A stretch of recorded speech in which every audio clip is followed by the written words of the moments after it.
Welcome, everyone. My name is Cezar Arvelo. I'm your host for today's Adobe Live. Yes. We're bringing in over here Tyler Pate. Thanks. It's another great honor. I'm definitely excited sharing the stage with Cezar. It's going to be fun. So we're going to do a lot of fun illustrating and talk a little bit more about consumer products and kind of what I do for a living with it. So it should be pretty fun. Yeah, this guy's super talented, as you're about to see. So I'm also a graphic designer, based out of Atlanta right now. Do a lot of freelance work at Hasbro, a lot of branding, some illustration, a lot of graphic design. So yeah, we're bringing in a lot of, good stuff for you guys today. Yeah, so I'll quickly jump into like what we're going to be doing. So just to prep for the stream, I went ahead and I created a concept. So this is my little doodle. Didn't really spend too much time on it. I like to keep my sketches as loose as possible just so that I can really put all that energy towards the actual vector portions of it. So, always hungry. A nice little message from the creative pain. Explain that. What does that mean? Felt very natural for me. I love to illustrate food, so every chance I get to do that, I think there's a lot of fun details to be there. And then I thought it would be good to kind of break this into like a two-parter stream. So for this first part, we're going to illustrate and focus on the sandwich itself. And then we're going to then later talk about the type and how we bring everything together into like a completed composition. And some of the fun parts of this is really, how do you use these compositions? How do you think of it in terms of consumer products? We deal with that all the time. What does that mean? How does it get used for shirts, bags, whatever it is?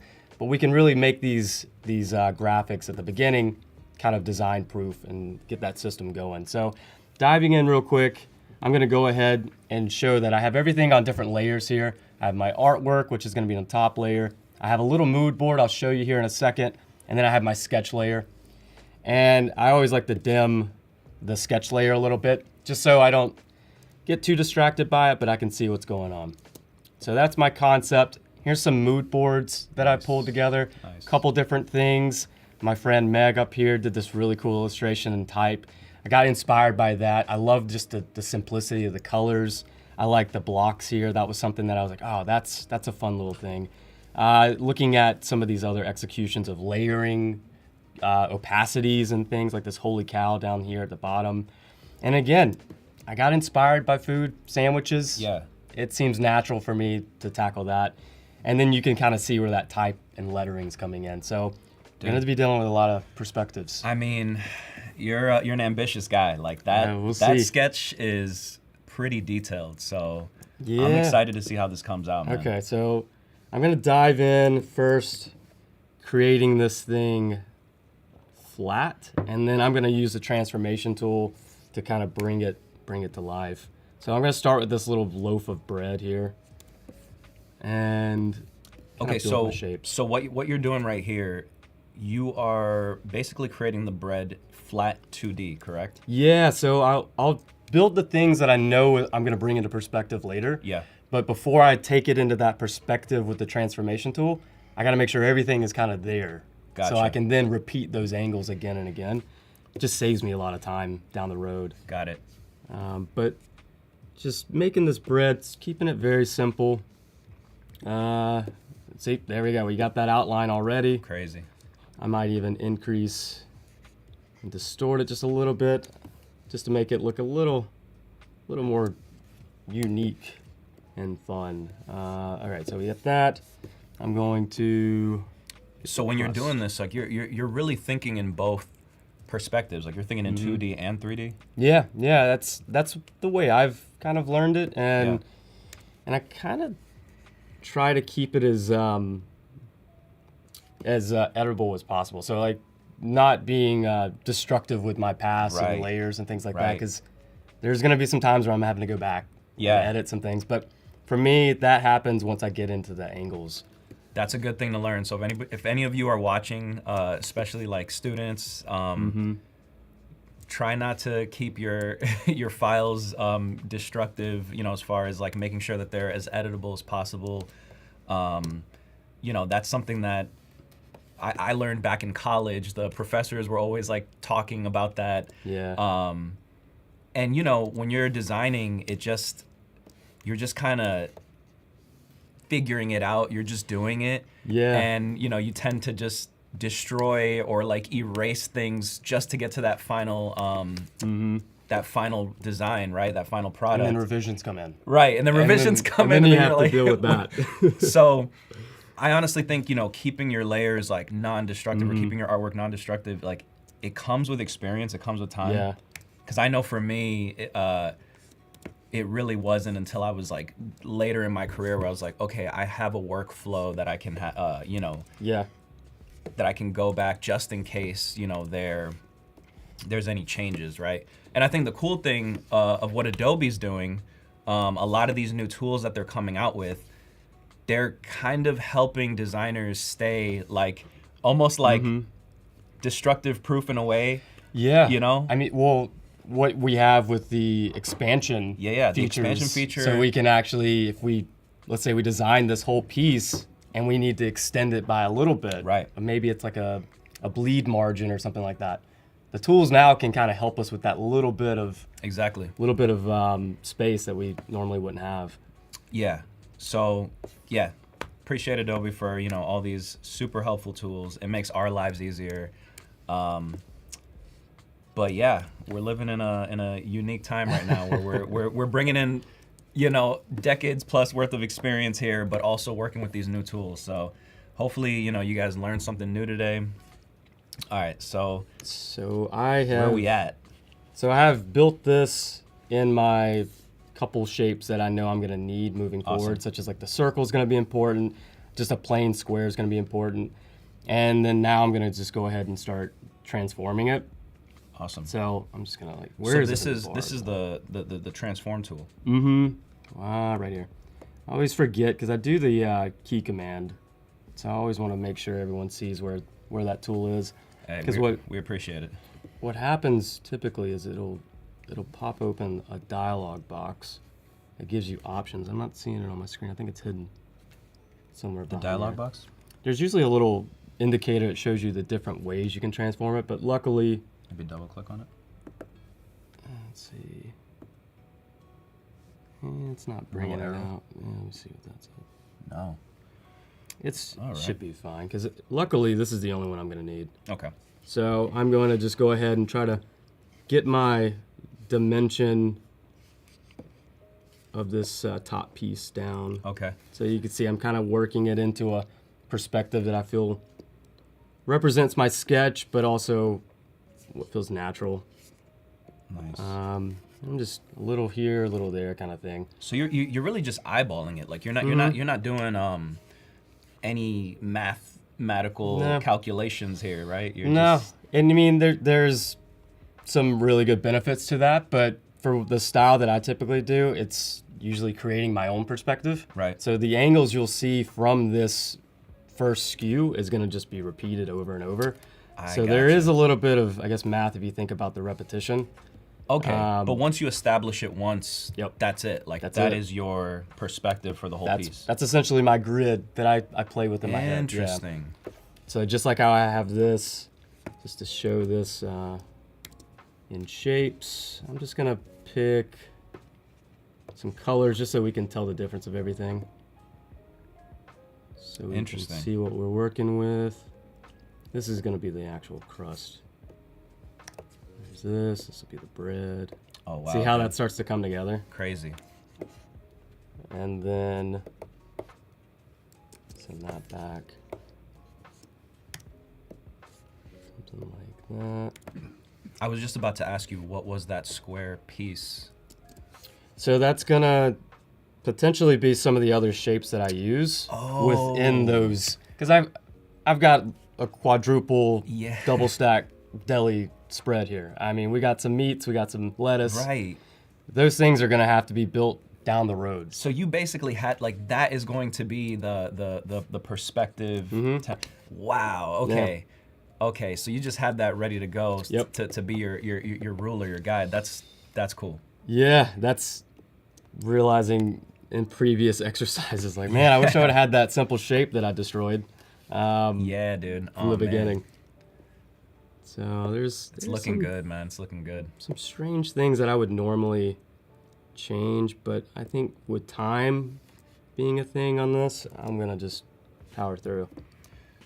Yeah, guys. So for you guys watching, like, you know, we are on a time crunch. Like, we want to bring you the best content. We want to bring you an amazing final product, but we are under this time constraint. So we want to make sure that, you know, we can teach a little bit and also, you know, get to the end of this design and have it looking like something good, you know? Yeah, we got an audience to please on this one, and I think we can get a pretty good spot. Awesome.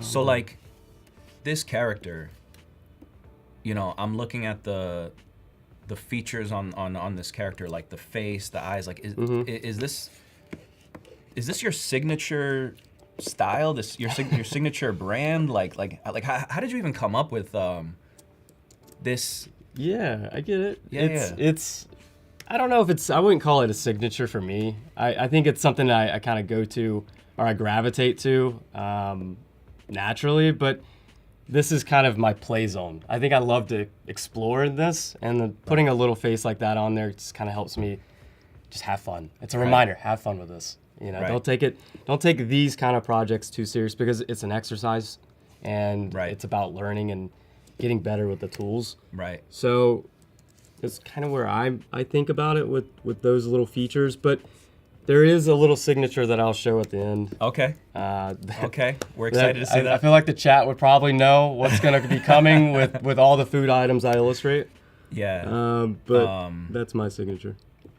Nah, dude, that's awesome. I think, you know, I think Tyler mentioned something very important for you guys watching, is just like, have fun with it. You know, at the end of the day, like, we're just, you know, creating stuff that people are going to enjoy at the end of the day.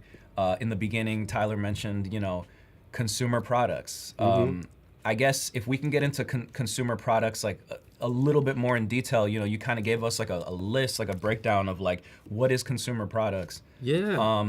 So off the top of my head, right, consumer products, as soon as I think about that, like, I'm thinking of merch. I'm thinking of, you know, when you actually, you know, we're in San Francisco. Like, I was just at the Nintendo store yesterday, and it was like consumer product heaven, right? Yeah. So all of your favorite brands, and then you have really unique apparel, really unique products. Is that basically what it is? Or Yeah, it's literally everything that you would be seeing in stores, on shelves, from your favorite shops. It's a product for consumers like us, people who would buy it on the regular. So designing for that is pretty interesting, because I think a lot of times it's like advertising in general. You don't think about it until someone calls it out, and then you start realizing, oh, someone made that. That's marketing. And then for being an illustrator and designer in this field, there's a fun moment to realize, like, oh, we get to build the things we get to see. Right. And we get to influence and hopefully inspire. For me, growing up, I was all about the Ninja Turtles. I was all about the cartoons. Same. And even today, I still think about these things. Yeah. Now I probably collect too many vinyl tapes is my problem. So, okay, remind our audience here, like, what are some of these brands that you've touched professionally? Like, obviously, you have an amazing, you know, independent career. You have an amazing freelance career. You have an amazing body of work just from your own style, you know, your own characters. But kind of like more on that corporate side, like, what are some of these brands that you've helped, you know, contribute to? Yeah, so I've time flies, first off. Right. But it's been a pleasure to work with Nickelodeon extensively. So all of my favorite IPs, SpongeBob. Right. Did plenty of work for SpongeBob, Ninja Turtles, Avatar, even Trolls at one point. Yeah, so it's like these different worlds. And that's just entertainment. Yeah. You know, so we can think about consumer products from entertainment side, or we can think about it from everyday things, such as, you know, it could be sneakers, it could be any of these brands we think of. Those are also consumer products. But it's really cool to get that insight and work with an array of brands and figures in that way, because everyone's a little different. And you learn a lot that way, I feel. Yeah. No, dude. Amazing. You know, learn on the job, guys. You know, I've been designing professionally myself for over a decade, and there is no better teacher than experience. Mm-hmm. You know, that's something that me and Tyler always talk about. Yeah. Get out there, definitely experiment, because, you know, the more mistakes you make as you're creating, as you're developing work, the more experience you're gonna have to really hone in on your personal style. You know what I mean? Yeah. And what you're looking at right here, like you're looking at basically like a decade plus of, you know, just trial and error to be able to not only, you know, sketch and then do this on Illustrator live, but do it in this time constraint. So Yeah, Yeah. and you know, there's a lot of pieces to it, because we have to always get familiar with our tools. I think that's one of the most important things. perfect transition, bro. And I think that's exactly what I was thinking too, because I've been working with the pencil tool, and there's been some updates to it. This talk is about actually it. a pretty cool one, because here's the thing. Typically, there would be a little bit of a lag back in the day, but now there's less of that. It's really smooth, Right. and you can see it live whenever you are drawing, which is pretty cool. So look at that's this. the It's- pencil tool right This there. is pencil tool. I mean, Wow. it doesn't get better than and that. before it wasn't that smooth? No. So there's a lot of good details. Whenever you double click to see the preference of this thing, Okay. you have all this control, which allows me to have it more accurate. So you would probably see a little bit more of my hand motion into that, or we can smooth it out just so we can get more of those broader strokes. And then you can customize it a bit like this. So the live preview is that big feature that I love the most, because I need to Yeah. see what I'm drawing. And Yeah. I typically use the pen tool. Yeah. I'm pen tool OG all day. That's my thing. 100%. 100%. But I like this. I like the pencil tool. It's something where I'm reminding myself, I need to use all these tools in my bag right. and get better at them. Because, for instance, I want something a little more organic, like this line, which I'm thinking this is going to be probably like the meat. So I want the meat to be like a deli ham or a turkey, something like that, kind of rolled up and under the sandwich bread. Oh, I see. So that's kind of what I'm doing here. If you could see, that's going to be the roll there, and it's going to kind of go off to the side. So Wow.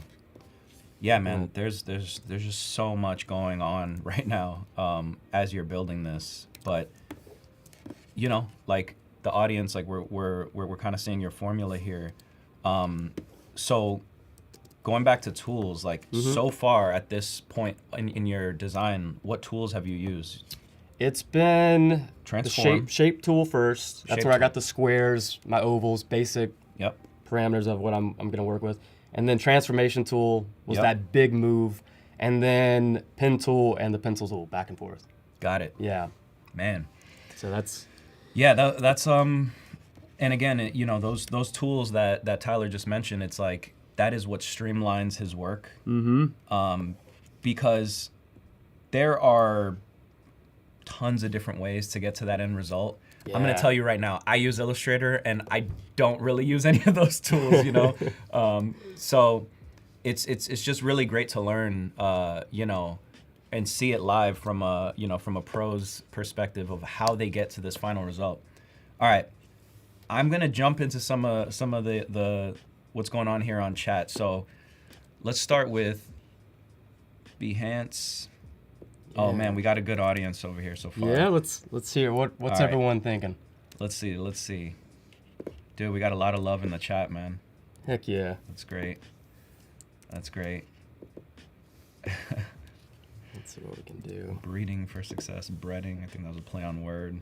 Oh, we got some puns in there. Let's hear them. Okay, so we got a question here, bro. Who is your Okay. favorite Ninja Turtle? Mikey, easy. Done. I mean, probably the one that loves pizza the most, but also he skateboards. Okay. Which that's my thing. That's what got me in design, Awesome. skateboarding all the way. You know, and I think Mikey, like, that's so symbolic, right? Because this guy has a serious portfolio, but you know, when you meet him in person, like he's the chillest dude. So thanks, man. you know, so Mikey kind of resonates. I can see how That's my inner turtle. yeah, your inner turtle. Okay, we got another question here. So, we have a question from Kara Skies. Okay. Or sorry, Sykes.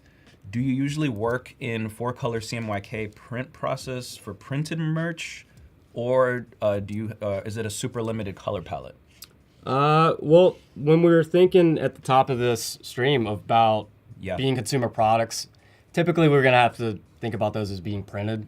So CMYK is gonna be that first step to just making sure we can get some color codes that we can work with. Depends on where I'm going with it. I mean, if I knew it was gonna be strictly digital, yeah, I'll keep it RGB. Keep it RGB. I Okay. think the colors look better that way, but So, can you start in RGB, and are you able to then convert it to CMYK after, or do you have to make that decision in the beginning? you can convert it. There just might be some changes, such as I might really get locked in on a RGB colorway. Right. And I'm like, oh, these colors look great. And usually things like pinks and greens, time as you switch that to CMYK, you're gonna see a shift, and then you're gonna wonder what happened to my work. Been there, bro. Been there. Those things happen. But yeah, to answer your question, you can switch it and adjust it, but you're gonna see some changes. Okay, another question here, also from Kara is, you've worked with screen printers before, right? Yep. Okay. Do you have to prep the files for screen printing, or does someone else do that in the process? It's a great conversation with every printer that you deal with or screen printer, because a lot of people do it differently. Sometimes you can just pay for that processing fee to where they can file prep you, and then some you have to have a job jacket to where you're showing your colors, you're showing the process of what needs to happen Got where. it. So a project case, but I think the rule of thumb that I use is always keep it like, no matter who opens your file, they can read it, they can print it. Got it. That's the best. Got it. Perfect. All right. We got another pun right here from Nate. When my sandwich sings, it hits all the rye notes. Nice. Okay. We have a question here from Black Becky Design. Is it easier to use pen on AI? I'm assuming between AI and Photoshop, which program's easier to use the pen tool? For me, it's Illustrator. Yeah. I mean, that's just me. You're good at Photoshop, so do you use it there? So, you know, like, pen tool in Illustrator is king, obviously. Photoshop, I still use the pen tool a lot when I want to get into those fine details. Like if I'm going to, like, you know, kind of cut something out or try to like mask something. But with all these new tools that Adobe keeps putting out, like, they're almost making that manual labor of the pen tool, especially in Photoshop. They're almost making it like, how do I put this? It's relieving a little bit of that manual labor that we have to do as designers, and it's saving us time. I see. You know? Yeah. Where later in my stream, one of the tools that I'm going to be showing is this new cloud-based cutting tool. And yeah, and I'm going to basically, it basically cuts down the time of where I would have used the pen tool in the past. So yeah, man, but still, making pen them tool, easier, right? Yeah. pen tool is still king. You know, it's kind of like everything in life. You know, their art, creativity, it all has evolved so much over time. Like, you know, the original, you know, people making signs back in the early days, like they had to do everything by hand. So it's no Command Z. So to us, you know, the pen tool, like, that is basically our, you know, our hammer and chisel. Yeah.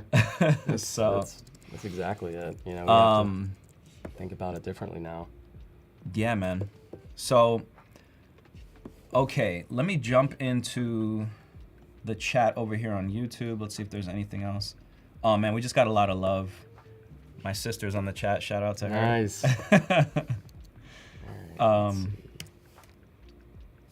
Awesome, man. Dude, you got a lot of fans, bro. Thanks. Everybody is here. Just yes. They're just shouting you out, bro. They want to see you win. They want this design to, come out amazing. I'm trying to think of this. These are the moments where I kind of push it a little harder than I should with my time, but yeah, I want the slice of cheese to come off in an angle. Okay. I would normally do it a little differently to have a little more precision, but I think I can kind of fake that perspective a bit with the pen tool.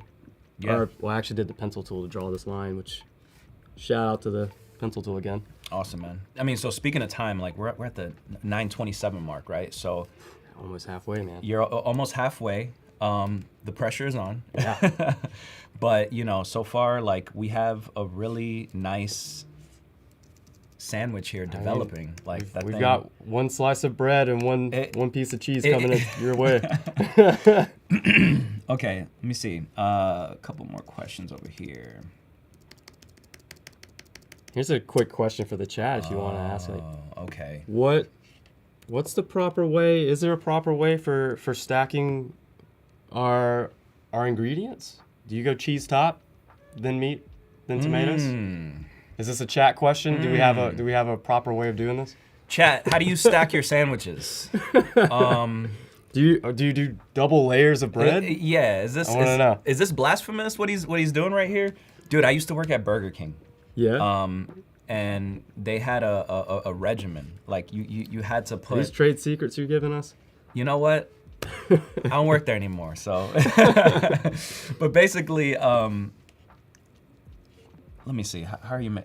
I think it's cheese top. I think cheese top, bro. I think you're doing it right, and I believe, if you're gonna put some vegetables on there, yeah, you're gonna put that above the cheese. Okay. All right, we can bring them down. Hopefully I didn't know. No, listen. This is your sandwich. I'm talking about Burger King right now. Okay. So I wanted to clarify Becky Design's question. So I guess Becky was asking between the pen tool or the mouse. So like I guess the physical Wacom. Oh yeah, I should probably talk about. I'm on a drawing tablet, so that's a big difference. So I'm using a Wacom Cintiq here. Yeah, so you guys can't see it. Yeah, this is but this huge screen, which makes my life a little easier. Right. Yeah, he's basically drawing directly on a tablet, like a massive tablet. I'm assuming, because you are a professional, you can use both, right? You can use the mouse, you can use this pen. Yeah, I've had to, under different timing restraints and things, like, hey, I'm on the trackpad. I'm on an airplane and I can figure it out, sure. Which, I mean, I started that way, so it's good to know that I can always go back to it, because when you learn these programs and way to design from the basics, then you realize, like, yeah, nothing's slowing me down, but just doing it. Right. No, awesome, dude. Okay. Let's see. I saw another question here. Do you make your own brushes? Sometimes, but here's a fun fact. Okay. I don't go crazy with my brushes. I use like here's an example. Great example, actually. Okay. That's my custom brush. Done. I just make a tapered brush. Sometimes I'll tweak that tapered brush however I want, but that's all I need for what I do. Wow. But find what works best for you. I mean, there are projects where I need some texture brushes in there. Awesome. But no, I mean, plain and simple. Like, don't overcomplicate the process. I think with what we're seeing here, once you can nail down 2 or 3 tools, 2 or 3 techniques, be consistent with it. I think especially in the beginning, what kind of flusters newer designers is just kind of like you put that pressure on yourself to have to know everything. Yeah. When Right. Yep. when if you're just a master of like 2 or 3 things really well, then all of a sudden, like, you can make some extremely impressive design work. Yeah, so it's really about, like, wherever you are in your career, in your journey, Yeah. try to have your signature couple tools and techniques Basics. down. Just get the basics. Get the basics down. I mean, for sure. that's all I ever say is once you got the basics, if you want to go further and understand every tool Right. in your toolbox, go for it. But 9 times out of 10, I'm just going back to the basics. Yeah. Because we're just making logos, we're making custom type, and those things have a formula of how you make them. So I don't have to overthink it too much. But it takes time, though. You know, the first time I jumped in Illustrator, I was so eager to make a band poster. I gave up halfway through it. Why? Because I couldn't figure out the pen tool. And isn't Dude, the that's- irony funny? Because now it's my favorite tool ever. You know, it's like school. I didn't enjoy school, but now it's like if I go back to school, I'm gonna enjoy it because I'm gonna focus. Right. And that's kind of what it was. It just takes time, years of practice, and just being comfortable with it. You know, I've heard this quote when it comes to, like, a really, really good mentor, where you're gonna hate me temporarily, but you're gonna love me for life. Yeah, You know, and I feel like that's some of these tools.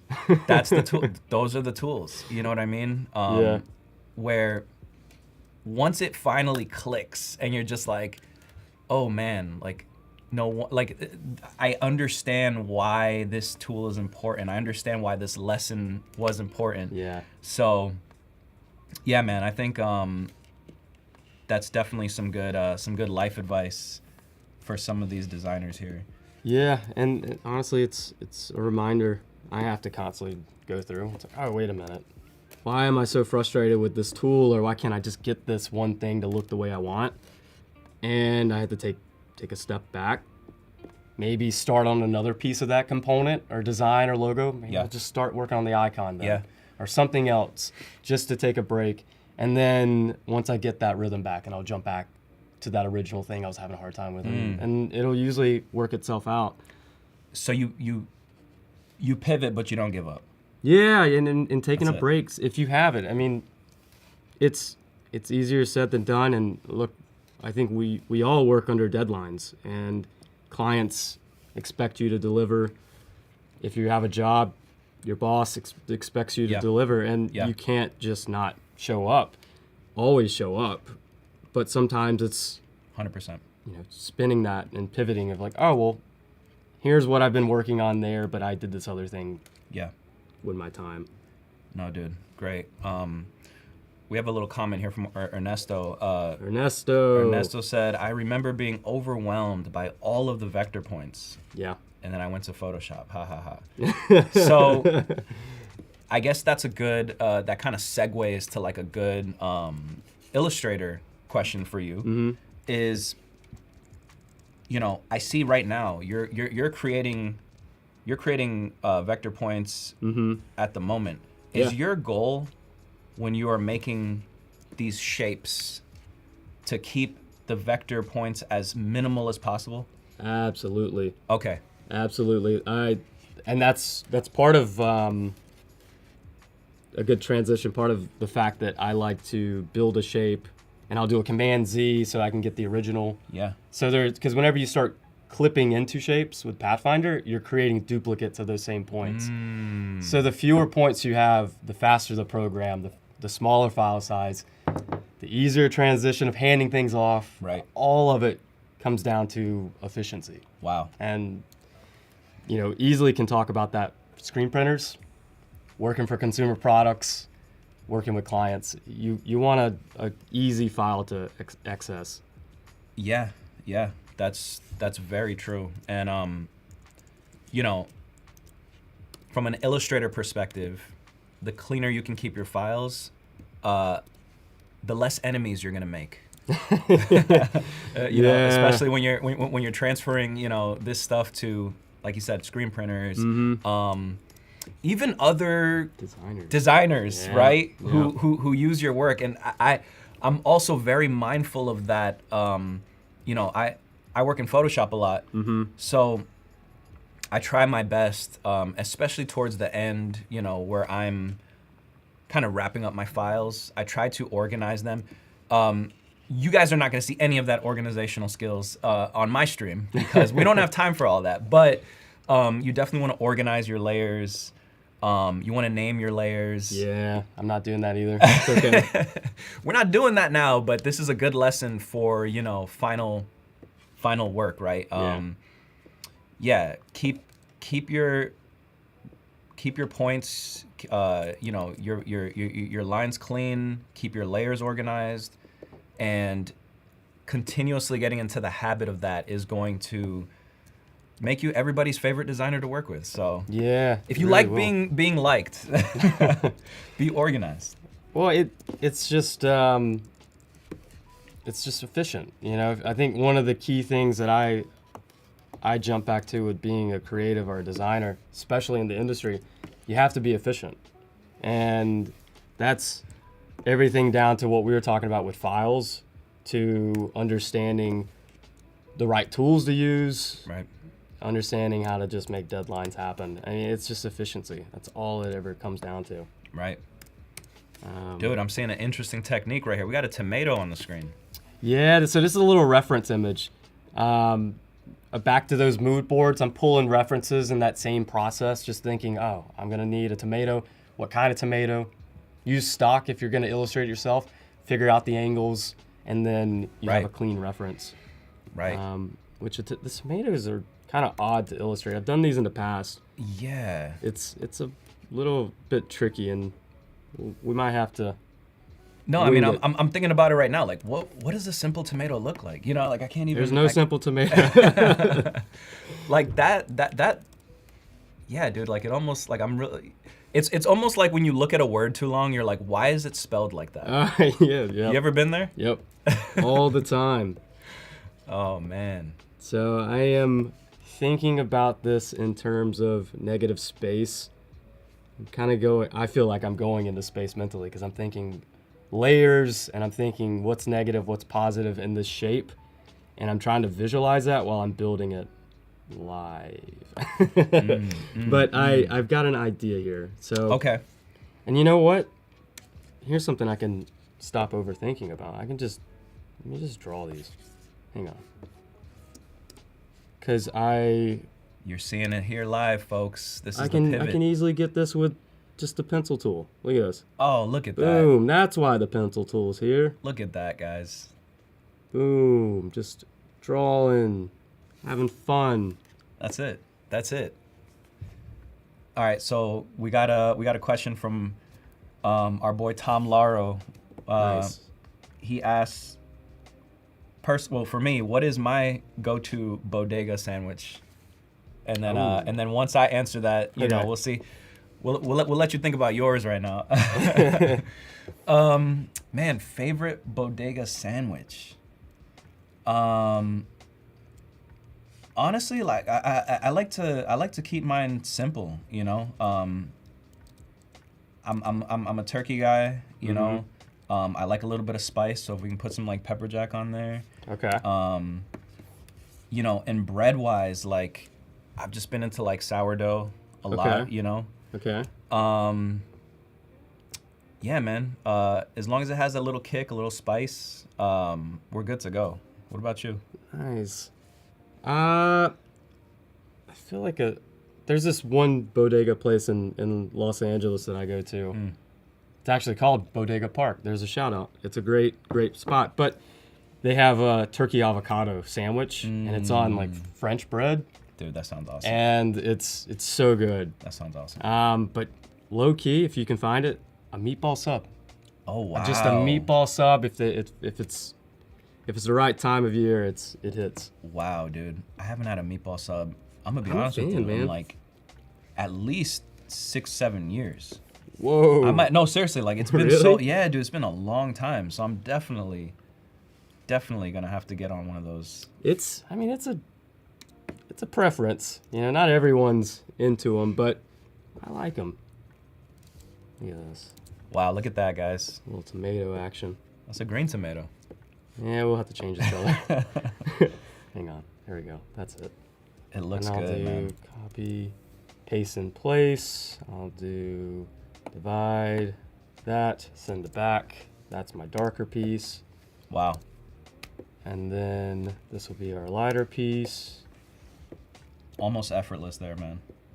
Just a couple steps. That's all it takes. And we spent probably way too long already on a tomato. So we'll keep it moving. All right. We are at 9:40, so Okay. 20 minutes.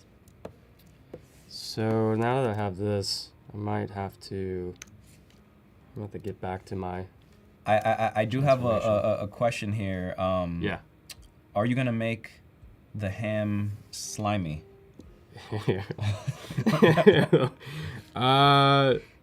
Those would be the details that come last. Right. Like the lighting, all those kind of things. That's just if we can get there. Right. Maybe in part 2, we'll see. But I just want to get this basic sandwich down. So right here, for everyone watching right now, Tyler is just focusing on getting the basics, getting the structure. At the end of the day, like, even when we have fun and do, personal projects, personal designs that are not under this like time pressure, there's still a process to this, like you can't just focus on, that final finish. It's first, you're blocking out your design. You start creating that perspective. What are the simple shapes? And once you start building it, then you can start putting those final finishes. So, yeah, I mean, right now, we almost got a full sandwich right here. This is... We actually do. This is It's crazy. coming along pretty nice. There we Yeah. go. I'm just gonna kind of work around these tomatoes, trying to get the angle right. Because here's the tricky part about these types of illustrations and angles, and again, back to perspective, is there's a lot of things that's going outside of my original perspective, my grid and stuff, because I want things to, like the cheese overlapping, I want the tomato kind of sliding out, Right. and showing some of these innards of the sandwich. Right. So those have to kind of work its way in different ways, so that you can believe it. Otherwise, it just doesn't look real. Got it. Another question here from Ernesto is, how do you know how much detail to put into something? And then the second part of his question is like, that might get hidden in the final design. So, Oh, I see. So I typically have my level of detail, which is, it's my formula in my head of, right. okay, how much time do I have? Right. What is this going to be printed for? If Right. there's a reason like that, then you have to think about, would this show up on a shirt? Would this show up on a postcard? Maybe it doesn't. Maybe that's kind of where I should be like, okay, this is enough. This is enough detail. Right. I kind of factor those in as I go. Right. So, real quick, I want to give our audience some like insider baseball, some deeper gems? some deeper perspective on who Tyler is as a person. So this is a personal question from me. This is not coming from the chat. Like, what is the takeaway messaging that you want to leave with the work that you do? Like, It's a big one. It's a big one. I I got to answer though. what does this work represent to you? What do you want that end user to be left with? Like from a exploded perspective, like Yeah. cool design, super detailed, really fun, Yeah. but behind the piece, what exactly are you trying to say? This is my 60 minutes interview. Honestly, I do think about it. I want someone to feel inspired. I want someone to get over that hurdle of, can I do it? I can't do it. Do I have the time, ability, X, Y, Z? It's like, get over that to just do it. Right. That's been my ethos my entire career, is like, just do it. The odds are always sometimes stacked against us, but just by showing up and trying, you realize very quick that you can create a spot at the table if you want. It's just by doing the work. And if I can inspire someone to just do that, then hey, that's a win. Because the part about being a creative is a community, and I think that's the best part that I found. Yeah. You know, having people who understand this creative process, the creative pains, these things that we all go through, can be a lot of fun if you break through it, and I really enjoy it. So I want everyone else to understand that. And I found my dream job. I really did. This is what I love to do for fun, for work. Yeah. So if I can inspire anyone to do that, find that job, whatever it is, then that's a win. That's amazing, man. I appreciate that answer. You know, and I resonate with that heavily myself. You know, I'm super grateful for, you know, what I do for a living, that I get to do this. It was actually a quote that I heard. It's like, you know, as a creative, when you're having let's say a tough time with a client or a tough time on a design, there's this quote that I love. It's I don't have to do this, I get to do this. There you go. You know what I mean? And like really, really, you know, that one just really like resonates with me, because it's like special. Yeah. How lucky are we to be able to, you know, not only visually communicate other people's ideas, but get to express ourselves and be able to, you know, make a living off of that. So it's pretty special, man. Yeah, you know, based on, you know, on this philosophical spiel that I'm dropping here, I guess the main message I'm trying to say is like, you know, Tyler is, through his messaging, through some of, you know, his taglines on his work, he's trying to leave those gems of like, no matter where you are in your career, you know, as long as you keep that hunger, keep that we got the hunger today, as man. long as you keep that hunger, as long as you keep that curiosity, and also, you know, also being humble as well, you know, because again, we are, you know, doing a dream job right now. So thanks, man. Man. It is something that I think about on the daily. It's cool. These tools are just fun. Right. I mean, it's fun to get in here. It's like it's a puzzle to me. It's these graphics that we can make. I mean, the possibilities are truly endless. Yeah. If you can think it, then you just have to figure out how to create it. And these tools allow us to do that. So I think that's the sweet spot. Just having fun with it, because then it doesn't feel like a challenge of like work. It's like, all right, how do I figure this out? And then one step at a time. It's like building this little thing, you know? And it's like, we saw the beginning stages. Right. But when you put a little effort into it, then you start to see something shine through. Right. And you know, we're using basic tools. Like, this whole thing has been just the basic tools, and some of the new features are within those existing tools, which I think the best part about this recent update with Adobe tools is it's the performance base. It's making the zoom smooth, and I can just look at my points super quick. Smooth as butter. Like, let's zoom in, look at this. Boom, points on points. Crazy.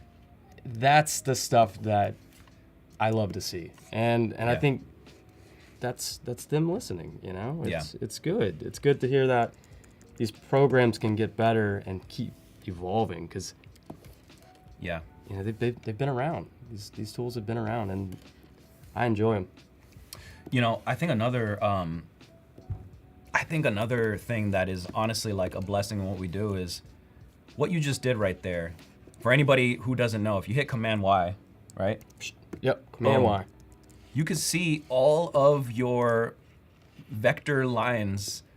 Basically, it shows you a blueprint of where you've been on this journey, on this design. But But I think that's something just so special about what we do is we are in we're in a field where we can just let the work speak for itself. Yeah. You know what I mean? There's no way around those points. I mean, those points are there. The points are there. The work, the work is there. So I think that's, such the beauty of this, where you can just create something really cool, and it just kind of represents you in so many ways. Mm-hmm. It represents like the messaging you want to share, the work ethic, obviously the work that went into creating this. Yeah. So, yeah, I definitely, I respect, but I also don't envy, people like who are writers and things for a living, because, it requires people to have to really put in a little bit more effort to take in that work. So, having a visual career is definitely an honor for sure. So, yeah, it's fun, man. How are we feeling about this, though? How are we feeling, guys? We're slowly adding some toppings in here. I swear there's progress. I think we're ending in a few minutes, actually. Okay. You're gonna see me do some crazy stacking now. All right. Salvage the sandwich, because we are not gonna end without having a bottom on this bottom piece of bread. All right, guys. We're about to see some crazy magic right here. All right, let me group this. There's that. All right. Look at this. There we go. We're gonna sandwich this thing in. Look at that. And you know what's funny is, like, just because of, I'm curious myself of how this would look if we just with the bun. brought a whole bunch of There you go. Look at that, guys. bunch of this stuff in there. You know what? We don't need this extra lettuce. It's just all the meats. Look at that. And again, on the fly, he just made a creative decision. You know what? We don't need that extra lettuce. But Yeah. the beauty of how Tyler created this from the very beginning is, it's like we are literally at the final few minutes of this first stream, but the way he created this, he's able to just kind of wrap up the design very smoothly, because all the perspective is there. Yep. All the effort on the details that he made on that sandwich are there on those ingredients. And now it's really a matter of duplicating that and then creating subtle differences so that it looks like, you know, like he made it from scratch all over again. So That's exactly it. Look, I'm in with this little piece of cheese. Let me remove my sketch. I'll show some of these things. Moodboard. Bro, we got a lot of hungry people in the chat, man. Moodboard artwork. Yeah, so that's good. That's good feedback, because now it's lunchtime, it feels like. So guys, are we feeling satisfied with this? An hour, actually less than an hour. We're Is talking, it? 55 minutes. Ooh, Are we okay. feeling satisfied with this? I was ambitious. Let me get out the way. I was ambitious. You at got a that. sandwich on your head, man. Look at that. Dude, incredible, Oh man, so yeah, this is a good spot.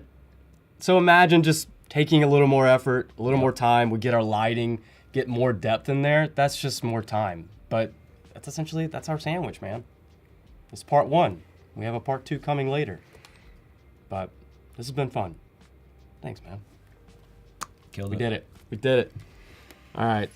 Today, I am bringing back a 19-year-old project from my college days to reimagine the currency. So this was the inspiration from this project, and I wanted to reimagine this and revisit it. I want to shine the light on the legacy of everyday women. So this is mi abuelita aquí, and I wanted to create the $3.5 trillion bill. This is to reflect the contribution that Latinos and Hispanos have for the GDP. And because I want to bring this to a digital format, I decided to go with the vertical design. We're gonna go to Photoshop, go to the adjustment layers. We're gonna add a new layer that is black and white.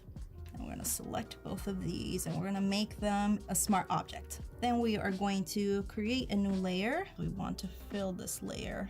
And then I wanna make sure that it's 50% gray. Then I am going to convert this one into a smart object. Filter gallery. So I want to make sure I have the image selected. So then you're going to go into sketch. First, you're going to do the halftone pattern. Then you're going to have it set to 4 and contrast 0, pattern type dot. And then you're going to add another plus icon over here to duplicate that, but we're going to select torn edges. Now what we want to do is we're going to go into filter. We're going to go to distort. And we're gonna select twirl and we're gonna give it 100%. And then what we're gonna do is with that layer that we just fixed, we're gonna go into hard mix, add a new solid color, and then we're going to select screen. Where are you, screen? Right here. I went in here and I clicked on remove background. I'll option drag that mask to every one of those layers. And then I have that already good to go. So that's how we're able to recreate this. So we're gonna go back here to Illustrator. I have my background. I wanted this to be very textured. I have my color palette here. So one of the things that I created was these nice little kind of patterns that you see a lot still in a lot of the currency. So, okay, so this is my pencil tool. And then I'm just gonna draw one, and then we're gonna do another stroke, and then I'm going to move this over. And then we're gonna go over here to this icon to blend. So we're gonna select the other line that we want to do. So here's where you can play with numbers. You can click on 20. I selected a different color for the other side. So that's how I was able to create these line elements. With these beautiful forms over here, I want to create a pattern. Bring this one over, and then we're going to go into make a pattern. I like how this is turning out. I literally just drew a rectangle and then I added this little pattern. And so what I did is I kind of recreated a seal, again, keeping with the color harmony values that I was using, outline everything and expand everything. So now what we're going to do is we're gonna jump into Adobe Express for the parte number 2. This is the template that you guys can access. If you scan that QR code, that should take you to accessing this template. But what I did is I worked a little bit ahead of time and I added this image of mi abuelita. Here was another seal that I found within one of the assets inside Adobe Express, which I kind of like too. Bringing in everything from our Illustrator file. We're gonna go to add-ons and we're going to go to this free add-on video background. We can create a gradient based off of colors that we have. I kind of like that. And so you can adjust the speed. So we can kind of go in and adjust it. Again, it's like these little details, yeah. One of the things that I really wanted to incorporate was some of the cultura from mi abuelita, being Colombian. So I managed to get a nice animated video of orchids, orquídeas, and this was my prompt that I had. We can then remove the background. It really allows you to explore and really incorporate firefly into these design elements. But you can start to see these subtle changes. Purple to the orange is so cool. Thanks for joining us. Thank you, ciao.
Hello, and we're back at Adobe Live. My name is Julia Vaca, and I'm accompanied here by the amazing Cezar Arvelo. Hey guys, thank you so much. My name is Cezar Arvelo. I am an all-around creative, do a lot of brand design, a lot of graphic design, some illustration. I'm actually a senior designer at Hasbro, so working on brands like Transformers and Beyblade and all types of, really fun properties. That's so cool. I'm so excited to host you today and to hear about your work and what's your experience has been so far, and also, of course, to see what you're going to be designing. Yeah. I'm so excited. Yeah. All right, guys. So today, my concept, I'm going to just pull up my mood board. So basically, what I wanted to do for this concept is basically make like a poster or even like a t-shirt design. And I was going to be featuring a couple of new tools today. So the first one is going to be the cloud-based cutting tool. And basically, Adobe rolled out a new feature that automatically cuts images, and it really leaves a lot of the defined edges. So for example, like on an animal or on someone's hair, like all those little fine details in the hair, Adobe now has this cloud-based cutting tool. So I have that already set up because of time constraints. And the second tool is going to be the dynamic text tool. So the dynamic text tool, it automatically changes the kerning of all of your letters and all of your words. So if you have a paragraph, but you want to get that really cool graphic look where all the words are stacking, the dynamic text tool now does that automatically. So I'm going to show you guys that. My concept here, so you guys are looking at a very rough sketch. That's basically it. That was my rough sketch of what I was... It's looking awesome already. No, that's my rough sketch. That is my color scheme. That is my mood board. So basically, today the topic is all about following your instinct. It's all about following your gut, following that gut feeling. And when I was thinking about it, like what who follows their instincts naturally? Obviously animals, right?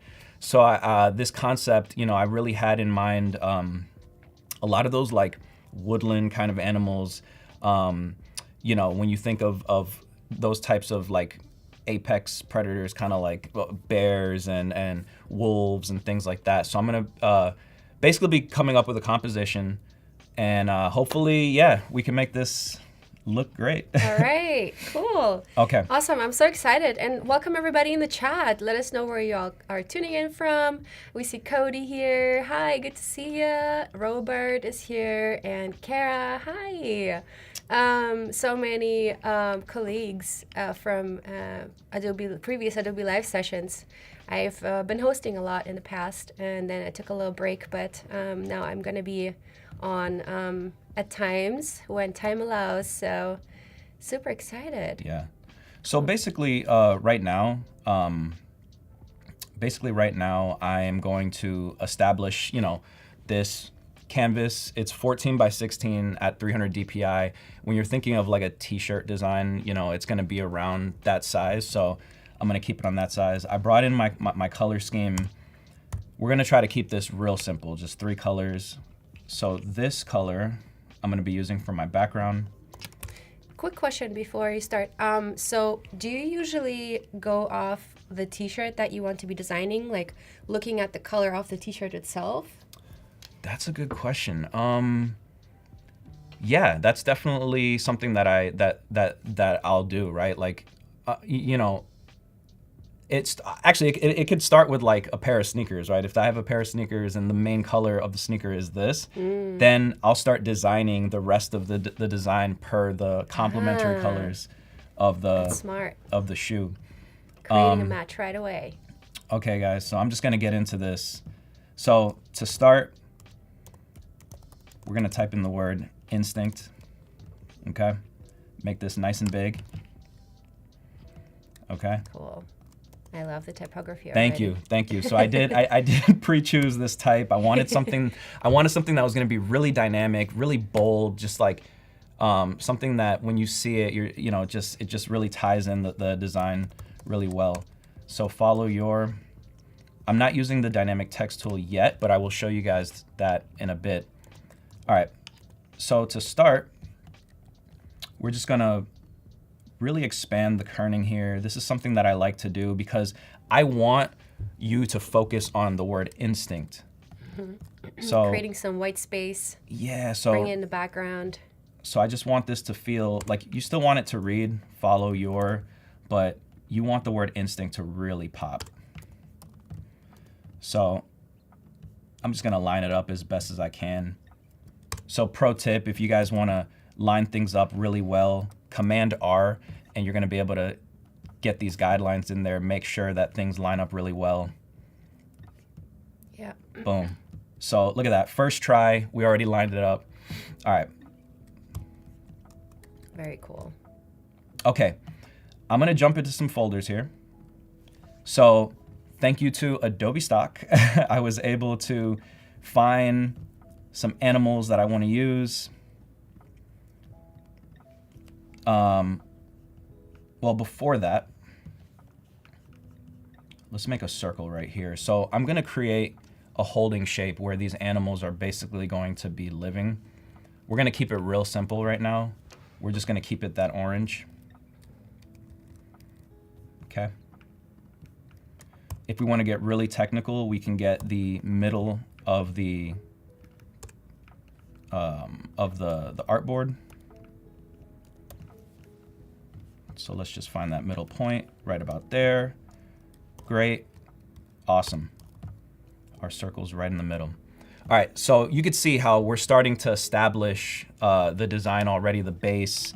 Now we're gonna get into our animals. So first things first, boom. We got our wolf. That's already a perfect picture right there. I So- can see you did some preparation work here. Yeah, so I definitely, made sure I got some nice images beforehand on Adobe Stock. And what I love about these animals that I'm playing with today are they already match the color scheme that I have, Yeah. all the oranges and browns. That's what So- I'm saying. Everything's already well prepared here. Yeah. I can see some orange tones in the background in the Yeah. forest. So that's Yeah. perfect. So like I said, I already have my cloud-based cutting tool already set up. So for these purposes, we're just gonna use the bar down here and just hit remove background. And you can see how well Adobe has made their new cloud-based cutting tool. Look at this. Wow. All right, so when I zoom in, look at the detail on that hair. Wow. No, this is really amazing. So in the past, we would have had to do, oh man, we would have had to do so many steps just to get that look. Yeah, you would charge hours to your clients, Hey, and now you well, can do it. And let's not let them know too much. Okay, so let's continue. All right, now that I got that wolf in the middle, so I want my wolf to be the centerpiece.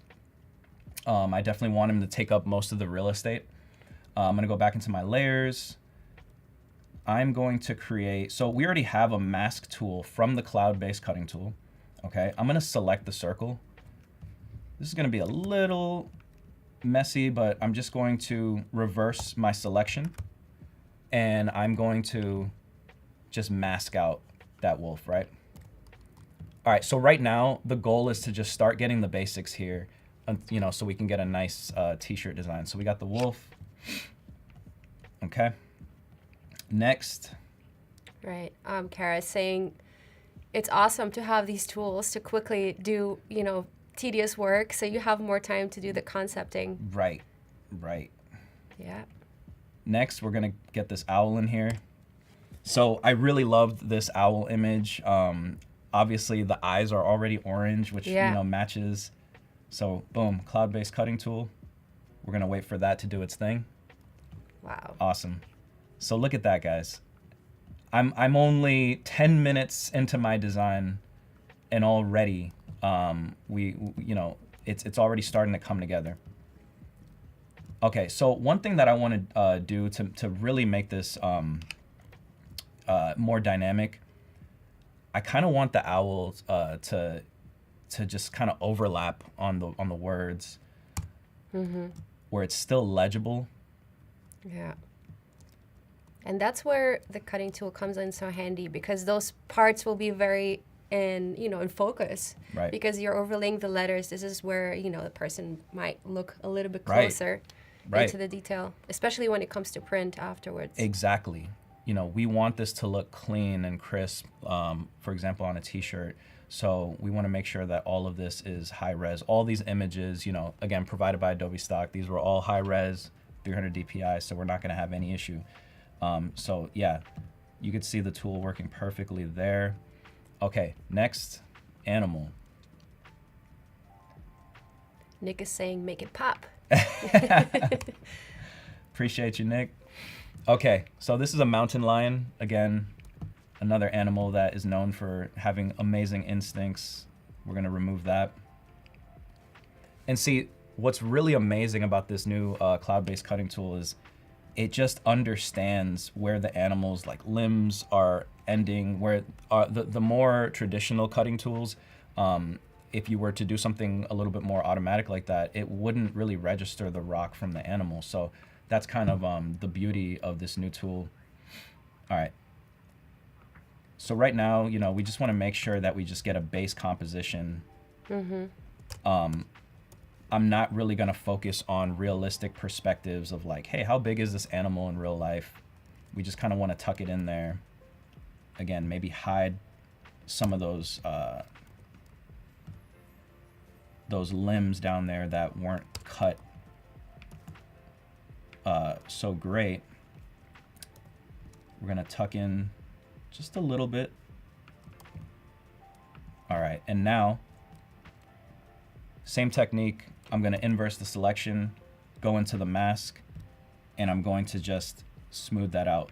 So again, the beauty about this, I was kind of talking to Tyler about this. This is a non-destructive, way of doing this, because basically, if I just delete this mask, your entire image is still there, right? Just in case you need to make some edits, like let's say there was something you got to bring back, it's still there. Great.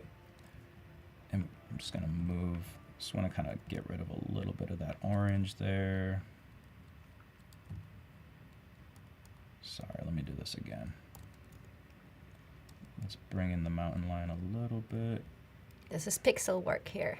Yeah, we're pixel pushing right now, guys. Okay. All right, so we're gonna do that again. Awesome. So already we're starting to get a clean layout. Let's move this owl a little bit more in the middle. Nice. Very cool. Okay, next we're gonna get another really cool animal. Last but not least, this bear. So luckily this bear was already a PNG from Adobe stock, so we have a little leeway there. So obviously a bear is gonna be big. We're gonna put him all the way in the back. We're gonna flip this bear. Yes, I was about to say that Yep. would make a lot of sense. Yep. We're just gonna do a horizontal flip. Cool. Wow. The bear looks so powerful. That was the goal, right? Like when it comes to like following your instinct, like this is something that I really hold like near and dear to me. So it's like I wanted these animals to represent strength, power, stuff like that. All right, yeah, so we're gonna put the bear all the way in the back. We're gonna select them. Okay, so because I didn't use the cloud-based cutting tool on the bear, we're gonna make our own mask here with this right here. So we're just gonna make the mask. So now anything that I'm using black and white as my main brushes. If I use black, we're gonna be able to delete. And if I use white, we're gonna be able to restore. So same kind of non-destructive technique here. Let's select the circle. And then we're gonna inverse and just start masking that out. Masking that. Awesome. So yeah, we already have a nice layout right here. So now what I want to do, okay, let me just see what this looks like a little bit bigger. Jeff is saying, wow, this is awesome. Yeah, it's looking great. Thank you, Jeff. I'm just gonna make this a little bit bigger, just so we can really get that. Yeah, awesome. I'm gonna make the owl a little bit shorter or Just smaller. making it pop here. Guys, we're just really like adding the small details right now. Okay. So now that we have our composition, I kind of want to separate the animals to make sure that, you know, you can really like make them a little bit more legible on top of each other. So what I'm going to do is I'm going to play with that color scheme. I'm just going to grab that darker brown there.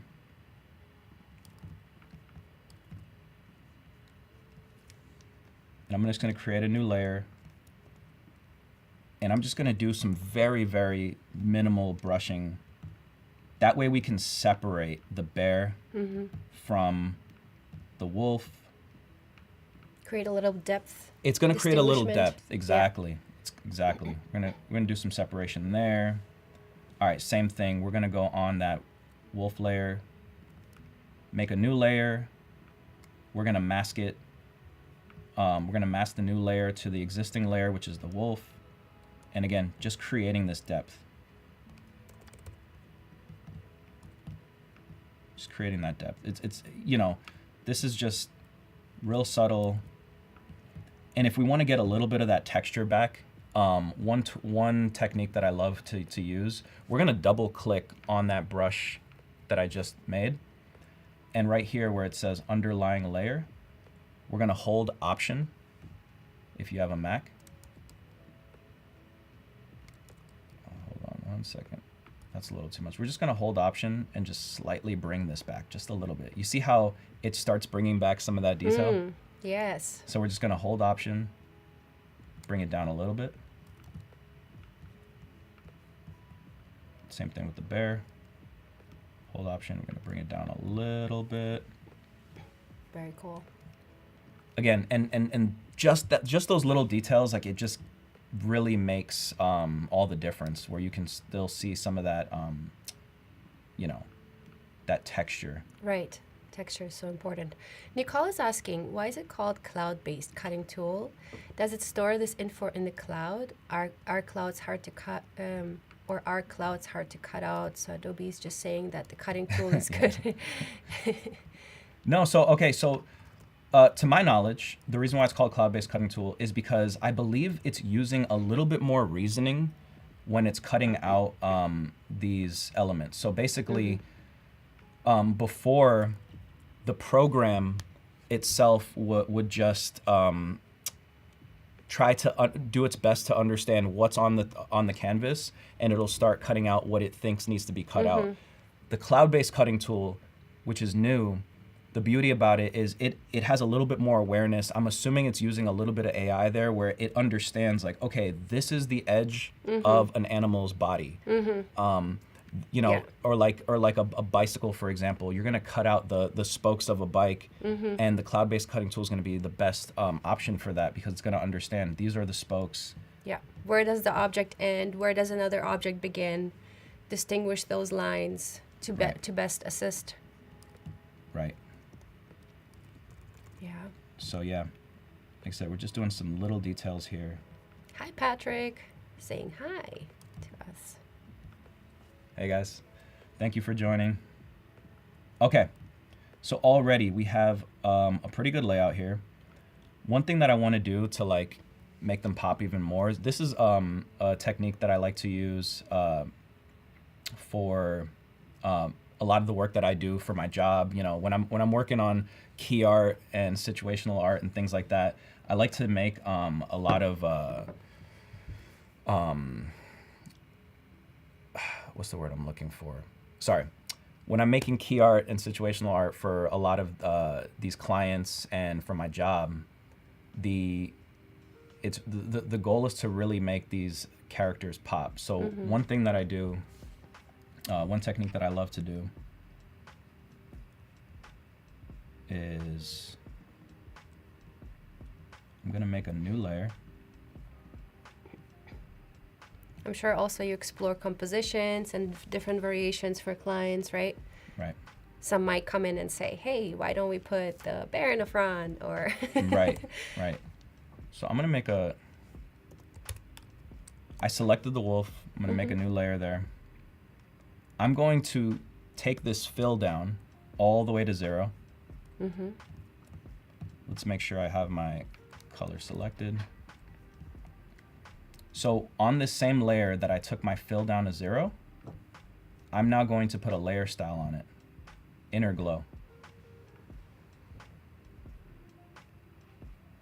Where are you? Boom. Inner glow. So this inner glow, you could see how it just gets that edging. So I'm going to put my color in there. And you can play with the intensity of that. We just want it to be real subtle. Right? You can play with the opacity. This is cool. This is bringing in some of the typography color into the animals. Exactly. So it's just, this is going to tie the design together, like just a little bit cleaner. Yeah. Bringing in those colors, bringing in all those different styles. Okay, so once you're happy, you can play with these settings. Once you're happy with the way it looks, then what I like to do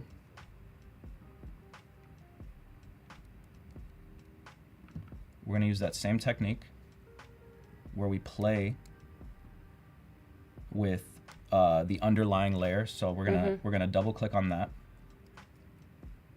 and on this time what we're gonna do is we're gonna actually move this black bar here. We're gonna hold Option, slightly drag. So what that does is it starts revealing, because this lighter layer, because this orange, it's called a rim light. Because this rim light is lighter, what we want to do is we want to pop out the darker tones. So we're going to just slowly drag that until it feels right.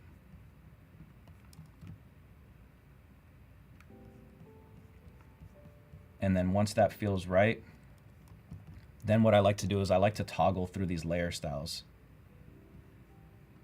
So let's try that. To blend them in with the image a little bit more. Yeah, so let's go. Hold on one second. Let's go back to normal.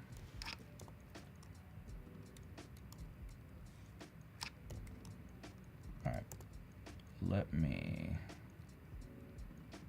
Okay. I'm going to duplicate that. I'm just going to hide it for a second, and I'm going to merge this group. We're going to go back, do that again.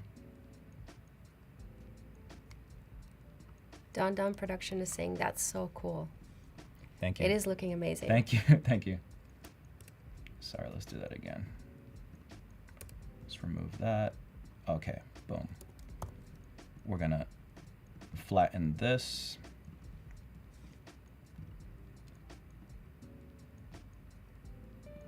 Okay. So there's a shortcut that I use. It's called just Shift plus. Once you're holding the layer, Shift plus and minus. And you see how quickly you can just kind of scroll through these blend modes. These different blend modes. Thank you. So, right now, this is where you use your best creative judgment. You just want it to look as clean as possible. Color burn's looking pretty good. Color dodge is looking pretty good. I think I like overlay. And then right here, this is where you can just, again, create a mask so you're not destroying anything. And this is where you can just start kind of painting away where you don't want that. Yeah, right? You don't want to highlight the bottom portion too much. You want to focus around the face, around the mimics. Exactly. So you just want a little bit of that detail in there.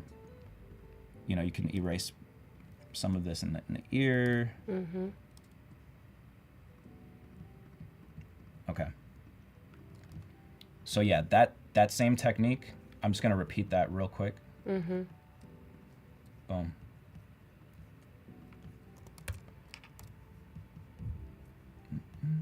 Very nice. Glow. My settings should be good there. Let us know in the chat how far you're along in learning Photoshop, if you're a beginner or intermediate, or if you're a pro and have been working for years in Photoshop. I'm curious to see what everyone is up to. Definitely. Okay. And also, let us know your favorite tools or techniques. I'd love to know.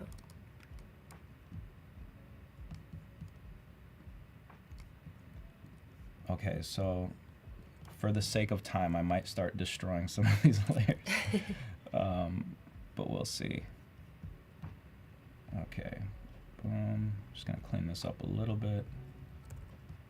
Kino is saying intermediate. Nice.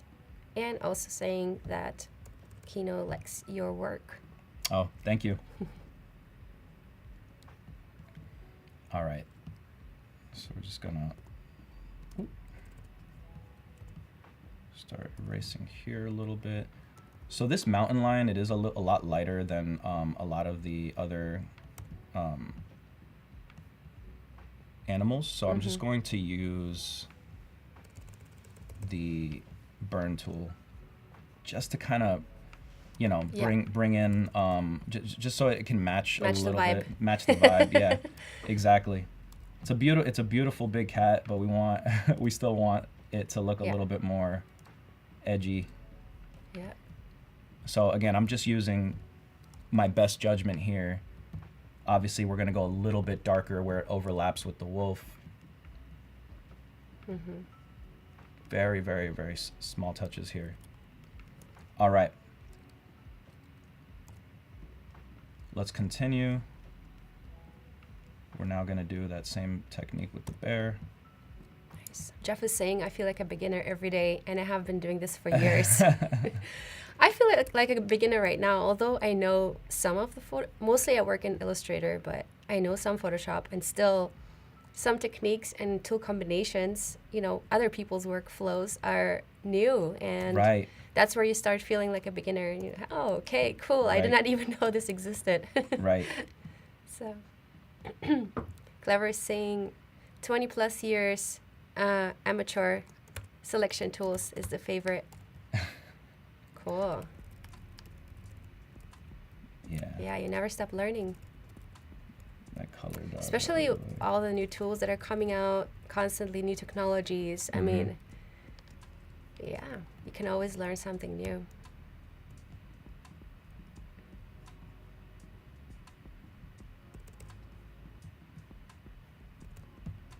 Awesome, awesome. So yeah, you can see how that's starting to come together. Very nice. Looks very ambient. Awesome. It kind of reminds me of like a sunset backlight. Yeah, exactly. That's exactly what I was going for. Where the animal instincts are starting to come out, and animals are feeling the threat of the night is coming in. Right. All right, so we're going to...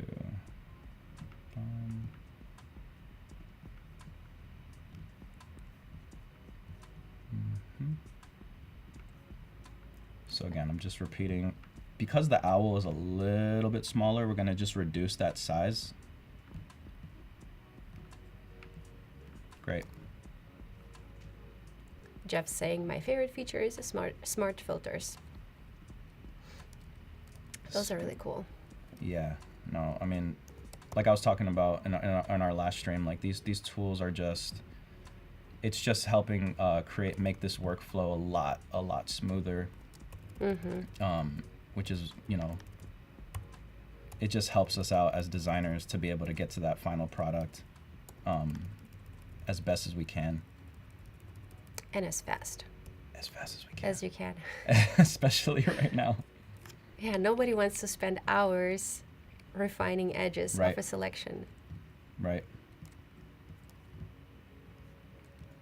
I am going to put I'm just going to do a little shadow layer.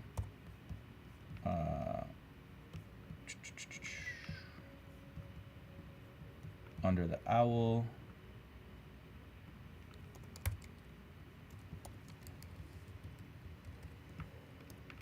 We're going to do a filter blur, Gaussian blur, just to blur that out. This is so funny because I use the same techniques like you're applying here, Yeah. creating depth and creating like lighter and darker spots to balance out the composition. But I do that in Illustrator. And You do this in Illustrator? yes, and you will see. Yeah. I will be sharing this after the stream. So a lot of this will be repeating, but in Illustrator and for illustration. So Interesting. Yeah. Yeah. No, I'm telling you, like, there's so many ways to basically get to that same end result. Mm-hmm. All right. I'm feeling good about this. So now let's move on to I'm going to show you guys the dynamic text tool. So I have this quote here that trust your instinct. It's your natural compass guiding you forward when uncertainty arises. Embrace your inner strength and let it guide you. Follow it boldly. Your instinct knows the way. Wow, very inspirational. So that's the quote. We're going to select the color. Oh, sorry. So first things first, we're going to do a text box. And then we're just going to paste in the quote.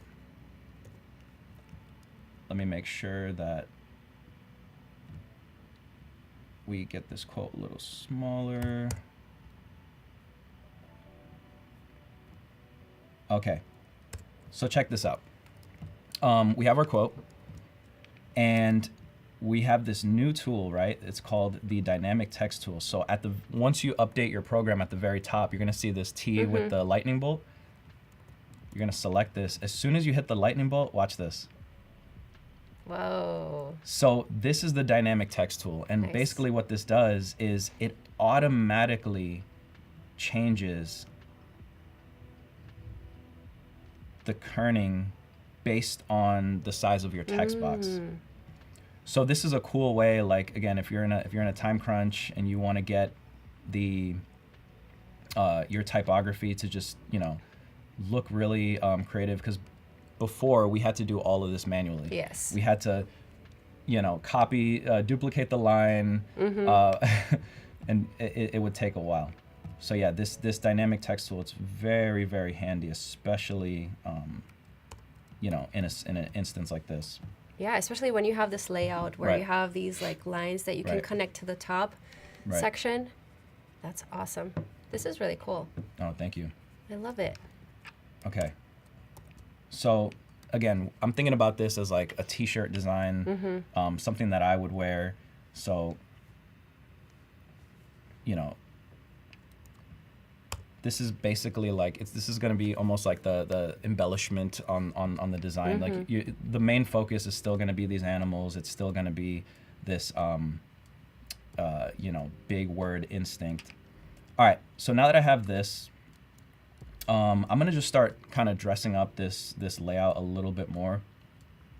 So we're going to start with, because we have a circle back there, let me see if I can do something real quick. We got a lot of compliments in the chat. Bree saying looks great. Awesome. And Thank you, guys. Jeff is also amazed about the dynamic text feature. Awesome.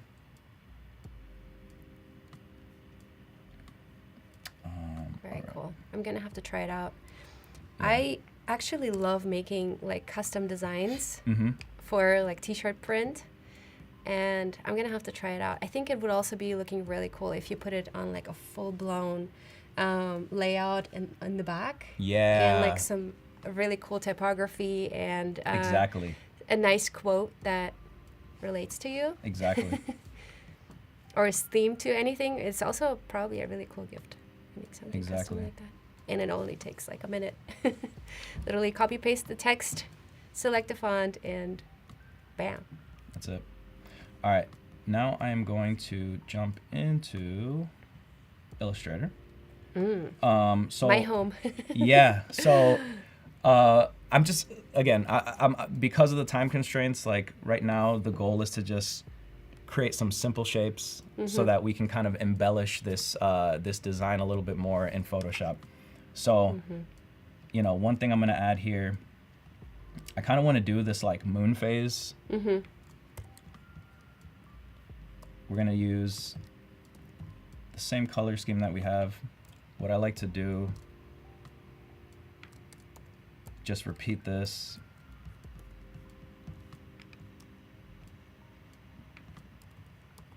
So again, everyone has their different techniques. I'm just gonna do this pretty quickly. So we're gonna have our moon phase here.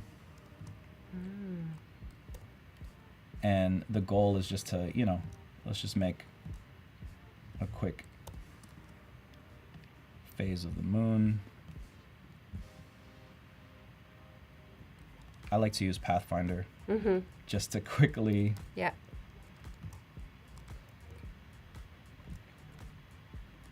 Boom. The Pathfinder. Oh, amazing. Yeah. The Pathfinder is my BFF. Right. Right. I think that should be. I think that looks pretty good. Let's bring this up a little closer. So again, what I'm doing here is just like, I'm just gonna do it's just a little embellishment for the design.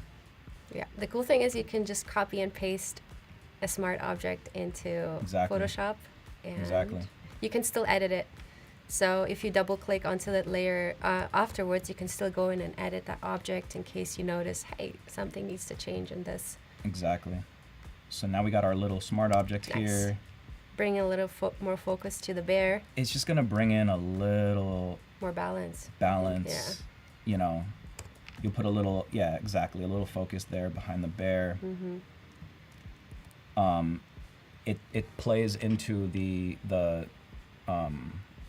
concept.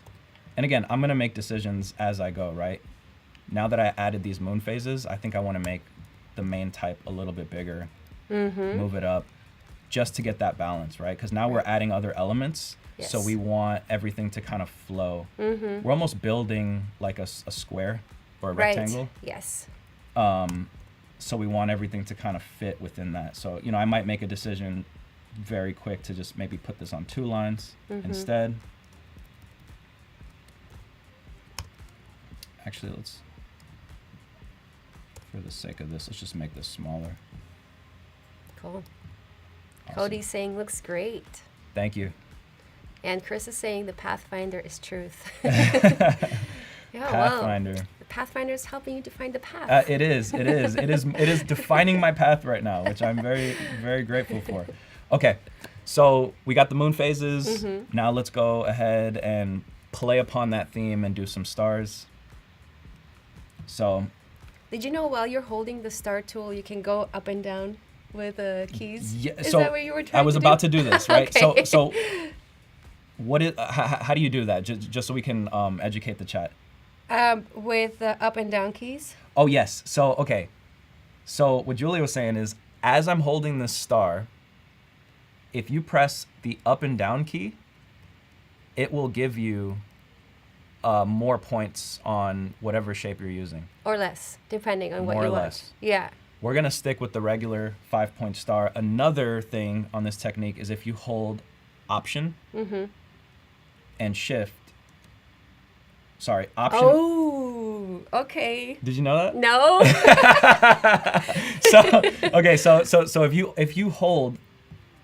All right, so we'll do this again. If I press up and down, we're gonna get more Yeah. or less shapes. If I hold Option and Command, we can shrink or expand on those points. Nice. So the goal here. You know what? I changed my mind. I'm gonna do a 4-point star. I So- use 4-point stars a lot. Yeah. Because at Adobe, we use that as part of AI iconography. Yeah. You know how, like, to show AI, sometimes you use these stars. So I use that quite a lot. No, it's just honestly like it's just aesthetically pleasing. Yes. These 4-point stars. So like, all right, boom. And you can also add a radius to that. Did you know? Like How? right there. How do we do that? So those little dots, if you grab one Yep. and pull to the side, yes. And then there is also the inside ones that you can also pull. And on the there we go. Yeah. Amazing. Yep. Cool. Well, I'm sure you knew that already, but this is just another way to Yep. like customize it. So exactly. That's exactly what I was gonna do. I was gonna pull that. Okay, awesome. I was gonna pull that, right? Yeah. Just to get that, Smoother just a feel. smoother, Mhm. more dynamic star. All right. So for the sake of time, let's just bring these down. Nice.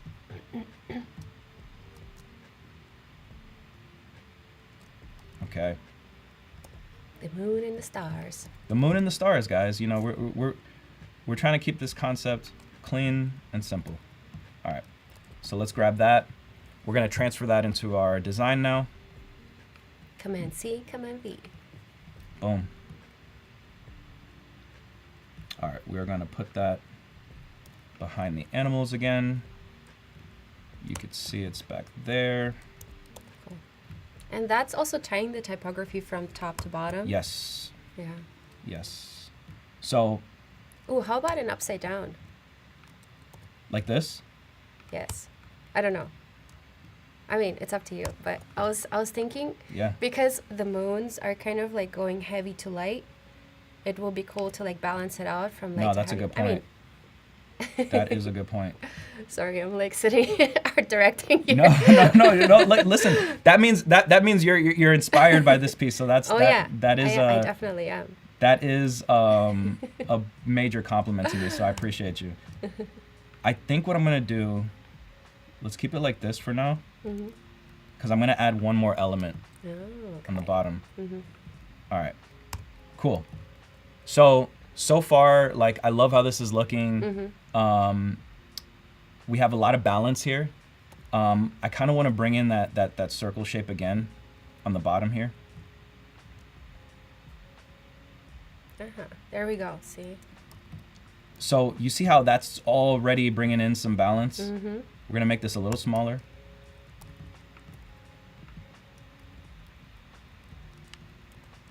Just bring this Very nice. shape right here. In Japanese graphic design, they use dots a lot to like balance out Exactly. designs. Exactly. And again, I'm just going to keep making these small tweaks, small decisions here just to make sure that this comes out right. Because I'm about to put another element inside the circle Got it. to really make this pop, which I'll show you guys in a second. It's gonna explode at this point. It's already popping. All right. Let's go back and make this a little bit bigger again. Great. Great. Let's put another circle over here. Okay. Great, that's lining up. Make this a little bit smaller.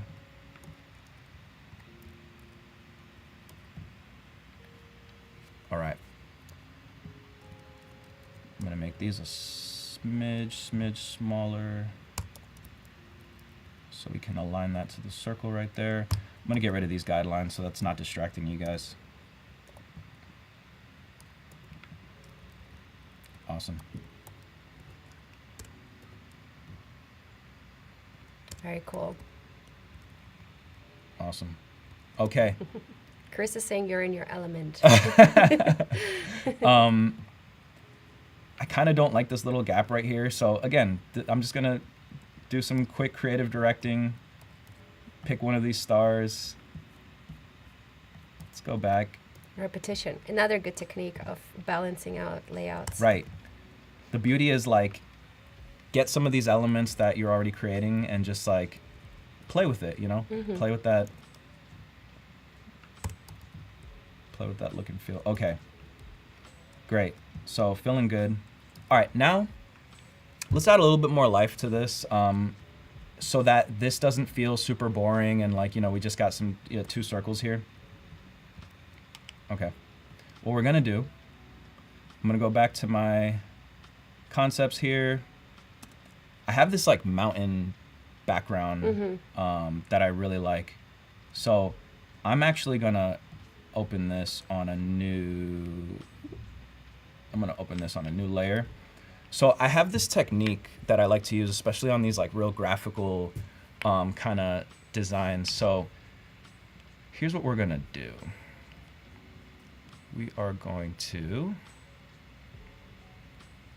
We're gonna make this black and white. Okay. We're gonna play with some of these levels. Basically, my main focus, what I want to get out of this image is just like a little piece of the mountains. So just gonna make sure it looks good. Great. I think I'm gonna play with this a little bit more on the levels.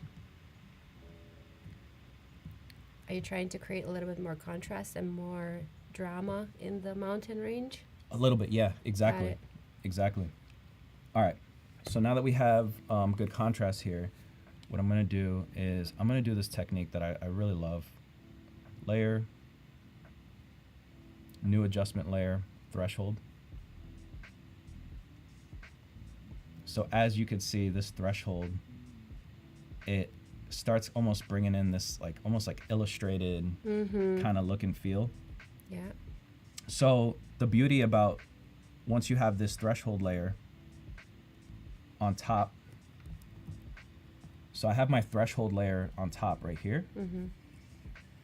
And with this tool, it's kind of, you know, like you can't really, what's the word I'm looking for?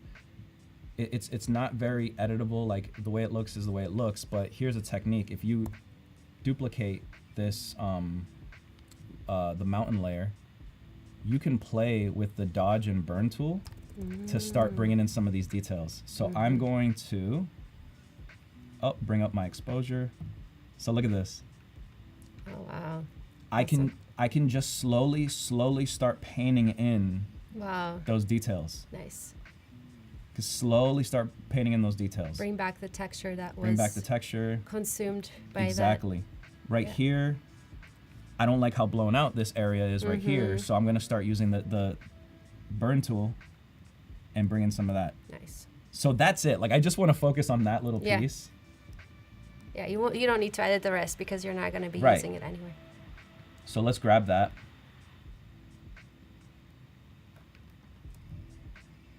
Just want to grab that. I'm going to bring that into my design. And what I want to do is I just want to fill in that circle right there with this new element that I just created. Nice. Let's make it a little smaller. So as you can see, like it just brings in like a little fun texture. Okay, here's an issue. Well, let me do this real quick. I don't want that white. So this is a quick technique that I like to use. Select, okay, image mode. We're gonna bring it to CMYK. We're gonna go to our channels. I'm gonna start working fast because I'm right here at the last 5-minute mark. Yeah. All right, we're gonna go to our channels. We're gonna hit on black. I'm gonna hit command and then select. It only selects the black. I'm gonna go back to my layers. And now I'm gonna inverse and select just that black. So now all I have are the blacks. Now I'm gonna bring that in again. And you could see how I just have what I need. Just the black. So Nice. let's do that again. Now we're bringing in that orange from the background. Perfect. But that's not in our color scheme. So We have to recolor it. let's recolor it real quick. Get that brown. Yeah. Another way to do this is also you could use a gradient map. So basically you're mapping Yeah. black and white to the different colors, orange and whatever color. Yeah. So there's just so many There's so many different yeah. ways of There's so many achieving ways. something. Yeah. So many ways. So I'm just doing this super quick. Nicole saying, wow, that's an awesome trick that you were showing earlier with Dodge. Yeah. Let's duplicate this again. Bring it into this circle. But this time I want to use a different piece of the mountain, just so it feels a little different. Yeah. Let's maybe do that right there. Make it a little smaller. All right. So that's looking pretty good. Now let's go back to our folder to really tie this together. Nice. Our partners, Adobe. Just wanted to do a little design shout out here. I'm gonna put this over that circle. Very cool. And I'm gonna recolor this. A lot of excitement in the chat. It's looking awesome. Boom. Very cool. Yes. Boom.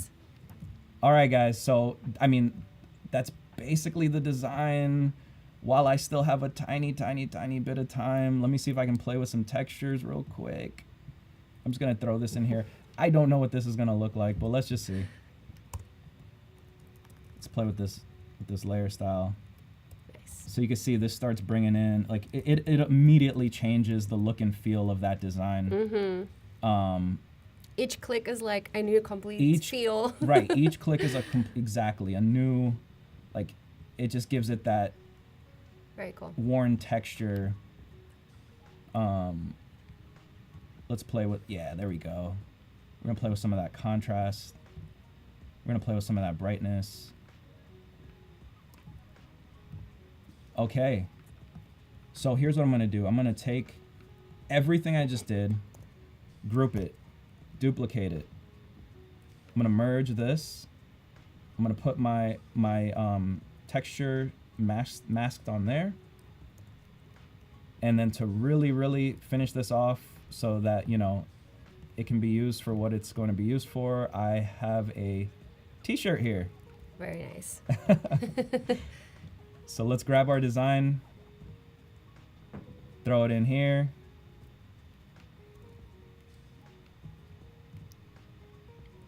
And with 2 minutes left on the clock, wow. we'll play with the, we'll just play, oh, hold on, let me merge that. With 2 minutes left on the clock, we can play with some of these blend layers, or not. It's looking good. Some fire emojis in the chat. It's definitely popping.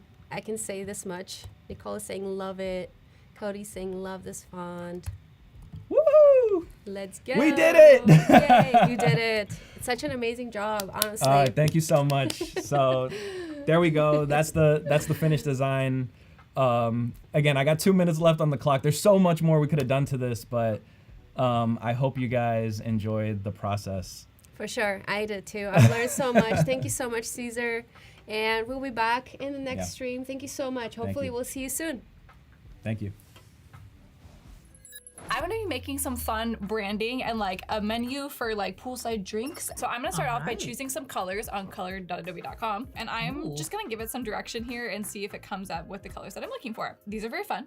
So I'm gonna add to my library. I'm gonna jump over to Adobe Fonts now, and I want like a really fun retro script type vibe. I'm thinking for the name. Go back to Illustrator. So I'm gonna do marquee, I'm gonna do effect, warp, and I'm gonna do rise. I feel like this is, you know, the classic type treatment. How many of the same word can I use? Luxury, resort, spa. Resort, pool, spa. Yeah. Okay, I'm gonna do Command-Shift-O to outline this, and then I'm gonna also expand it. I'm gonna merge all these together so that way if I'm manipulating something, they're all gonna work together. And I'm gonna double click in here inside this group. I'm gonna use my direct select arrow keys, and I'm gonna just pull this down. The marquee tool, resort, pool, spa. I like like it. Object, expand appearance, and now you can see it all come together. So I'm gonna make a drink menu for us here. I'm gonna use this theme. I think this is great. Okay, I'm gonna drag out a rectangle here just to fill my background. So I'm gonna make some stripes here, and then I'm gonna do just like a tint of this. So I'm gonna come into my color guide, and I'm just gonna grab like a little bit lighter version. We're gonna click both. We're gonna click here on the panel, blend, and then click both shapes again. And then let's do that, and then we're gonna double click on the panel, and then we're gonna do specified steps 3, and now we have a very great tropical vibe. Love it. So fun. Pineapple paradise, love. This is looking fun. I want it to be arched. I'm gonna take my shape, I'm gonna do object path, offset path, and then I'm gonna do negative offset path. Okay, and then I'm gonna do type on a path. Okay, I'm actually gonna do summer. I'm gonna bring this up. It's fun, it's cute. Okay, I'm gonna take our logo, kind of like this. I also want to do some fun little stickers. So I have some illustrations that I prepped beforehand. I'm gonna drag out the star tool, and then I'm gonna drag up the number of points, and I'm gonna bring out the radius, I guess, from the middle, and just kind of make it this little flower shape. Okay, I like these. Type on a path, guys. Here we Hot go. design summer. It's fun, right? I'm It needed the great. extra. Yeah. Have you seen the vision? Okay. I love the color. The color really does pop. So I like the circle text that I'm using, so I'm just gonna bring it up here. Or let's do cool by the pool. Here, I'm gonna use my brush tool. So I'm gonna just draw like a little squiggle. Okay, I just want some like fun water vibes. Yeah. I want 2 stickers that overlap, so maybe it's gonna go down here. Chill time. And then I'm gonna duplicate this and rotate it this way and bring it on the inside. So now we'll do chill time twice. I brought in a mock-up that I would like to use. Another faster feature here is if I click right here, there's a button that says edit in Photoshop. And this is gonna populate over to Photoshop like that. Now I'm gonna bring it through an adjustment panel, which I'm gonna do hue saturation. Maybe let's do a pink one.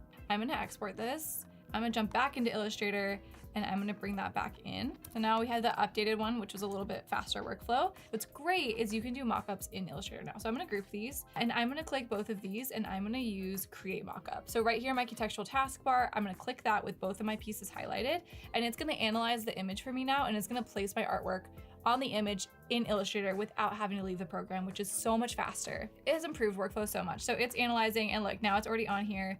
I can scale it down. The results are so much more responsive and faster, and I think just look great. I feel like the menu's looking good. We have our merch mocked up, which is cool. We use some shortcuts, we use some grouping, we use the star tool, all of our favorite objects. Yes. Then we worked and made some mockups in Illustrator. Thanks so much for joining.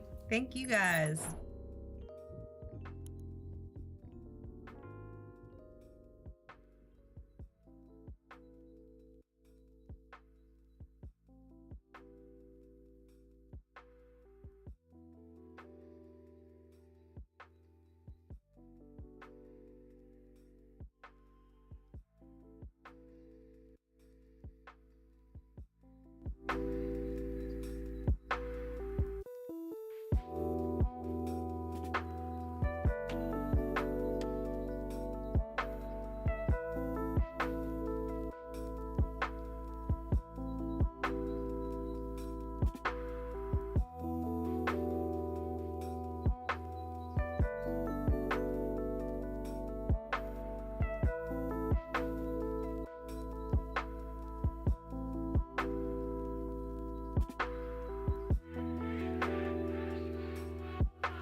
Hello, we are back. My name is Tyler Pate. I'll be hosting you today, and by the lovely Juliet Baca, we're going to be going into some really cool illustrations and stuff. You want to tell us a little bit about it? Yeah, sure. So today I'm going to be walking you through my process of designing visual systems for illustration. And I'm actually doing this as my full-time job here at Adobe. So Perfect. I'm also excited to respond to any questions you might have on how to approach larger like corporate visual systems. I am probably able to respond to some of the questions. Yeah. If you guys have any. This is great insight, honestly. You get to see behind the artist, but also what does it work for like to work for these big companies is such a change, and that's really cool that you're going to be diving into this. So I'm excited to really see what you have. All right, sounds good. Okay, let's get right into this. So first off, let's get started by talking about why do we need visual systems in illustration. Some of us know design systems from like product design and, you know, having something that you can repurpose over and over and having ways to like combine things together in a certain way so you can create this consistent look and feel of a visual design, because I mean ultimately if you think about a design system in product design, it's also there partially for visual consistency and experience consistency and so on. So I have started looking at this about 3 years ago when I started working for Adobe. I was started to think, how can I create scalability? How can I, you know, make things that I can repurpose and that can have a longer life? So I've been really trying to like honing in on those skills of you know, bringing consistency, creating myself some sort of library or like a set of elements that I can repurpose over and over. That's great. Hi, everybody in the chat. Yeah, the chat's coming in. You know, I have a question for you. So when you build your systems, and I guess we'll get into that too, but do you think of it as handing it off to another teammate? Do you think of it handing it to a client? Or is this for your own personal internal systems? That's a great question, and I think it's a mix of both.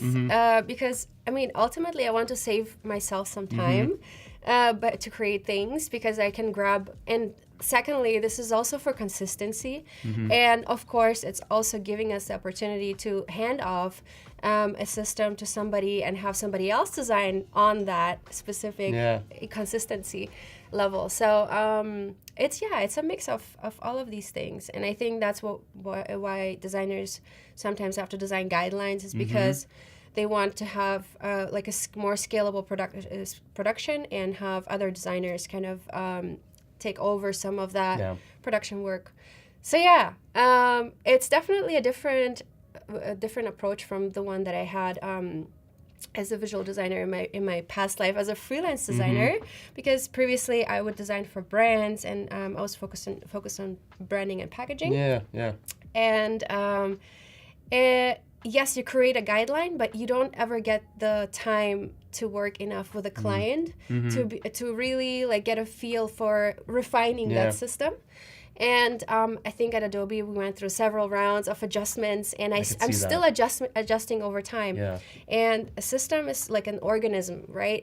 You put it into creation, but it's never the final product. It keeps evolving. It grows, and sometimes it has to also size down and reduce So let's get into like the process, and I want to share that with anybody who's interested in learning more about how we do this at Adobe and how I personally kind of like am working on this. Okay, cool. So yes, these are the different steps that in a very simple way, this is for you to just like grasp like the principle of the process.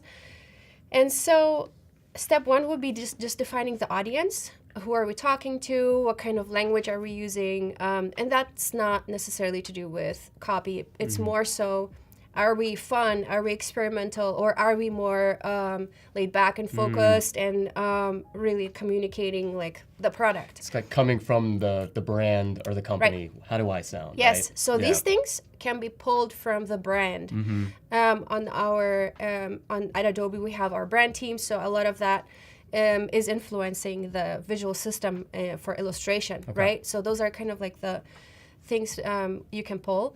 And then you think about how does this voice and tone and this like brand definition can translate into visual elements.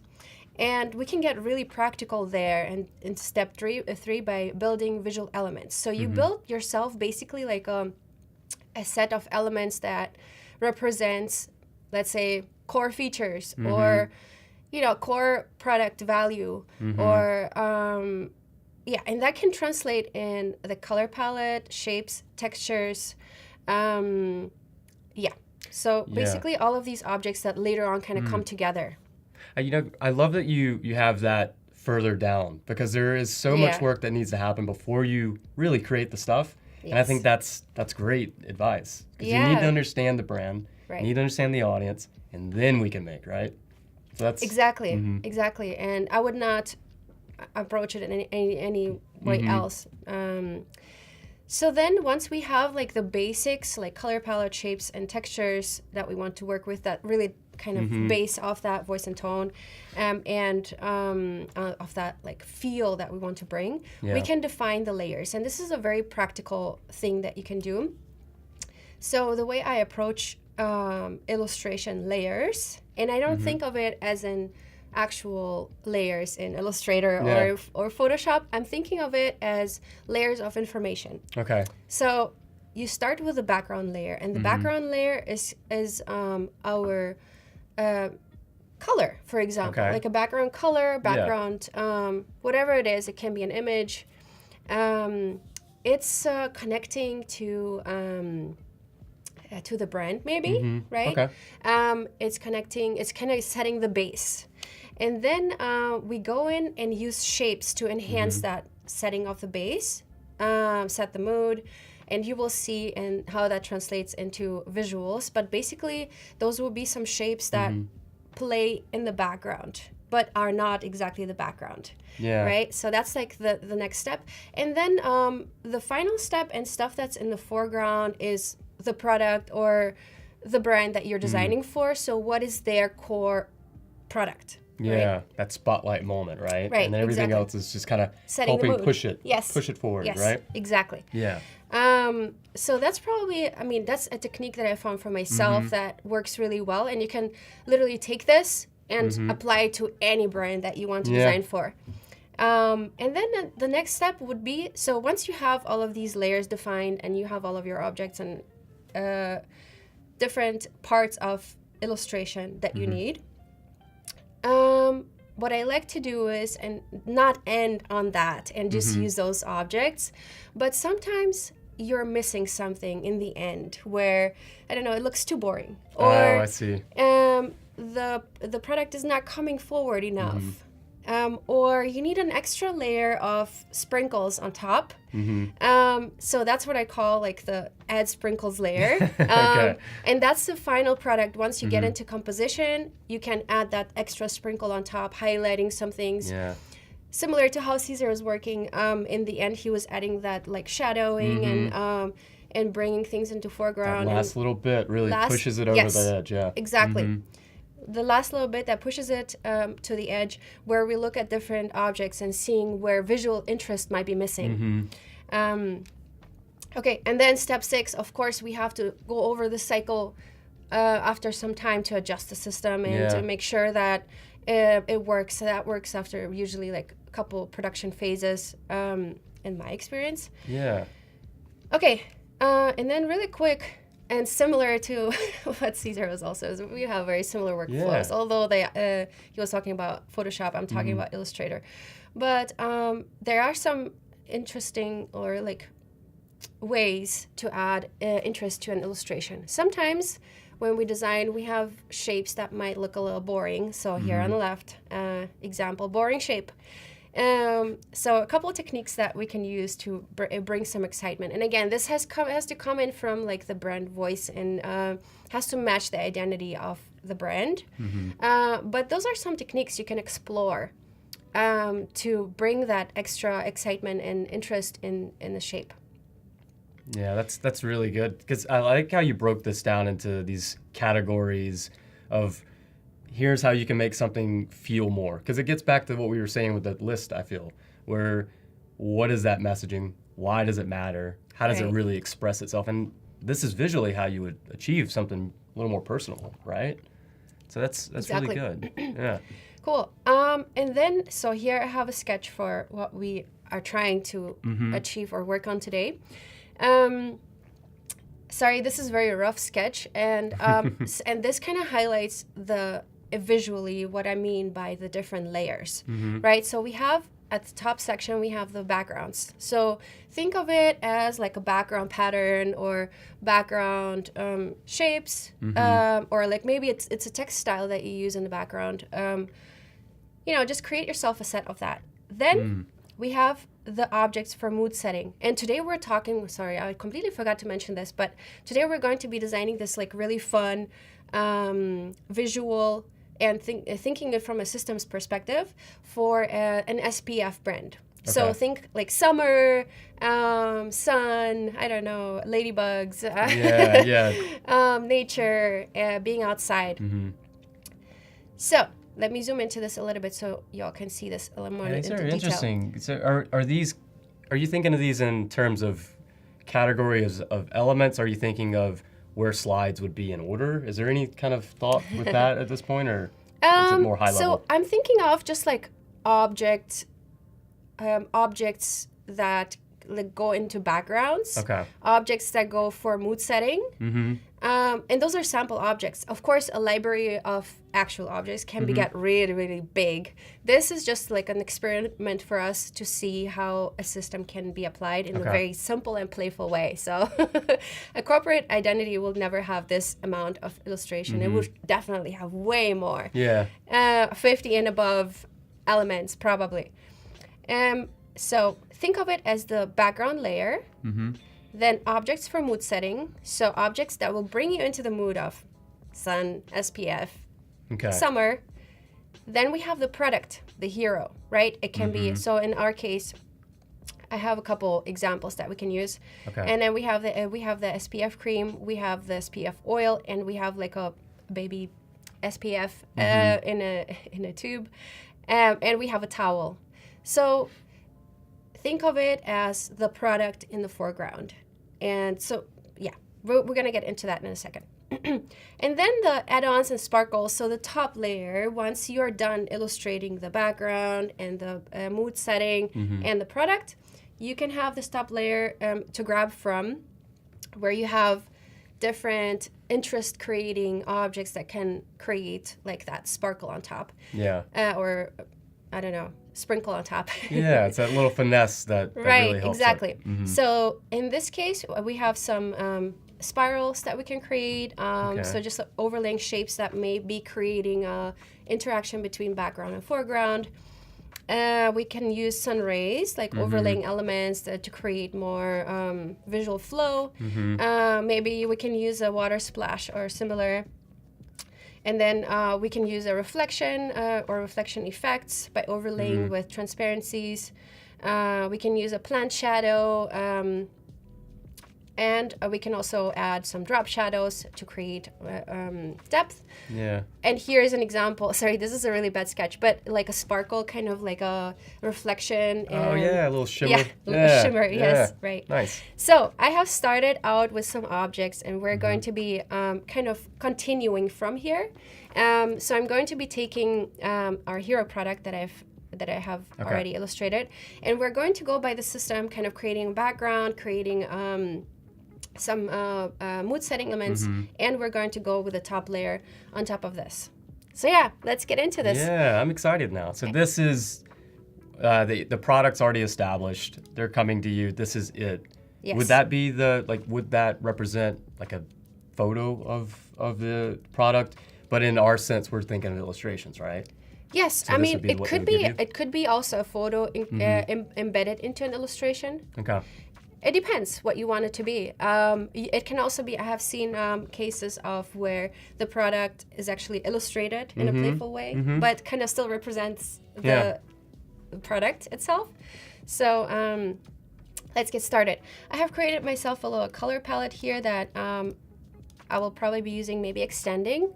And again, brand color palettes for more corporate illustrations, of course, are larger. And my recommendation for building those is as big as you, as much as you need and as little as possible. So create yourself a set of colors that you definitely need, and then expand upon need of variation. You consider those like your secondary color palette for like the lesser additions To be or no? honest, this will be my primary color palette, and then I would go from here and create variations. So, Yeah. for example, I think I might need a slightly lighter blue on this one, and I will. Basically, this is a work in progress, and I am going to be doing this live with you guys to show you how I would do this. So right now, I think I might need lighter, darker versions of a certain color. And in this case, I'm going to go in and select a lighter blue. And we can play around with this in a little bit. I think the gray can stay. I think that's fine.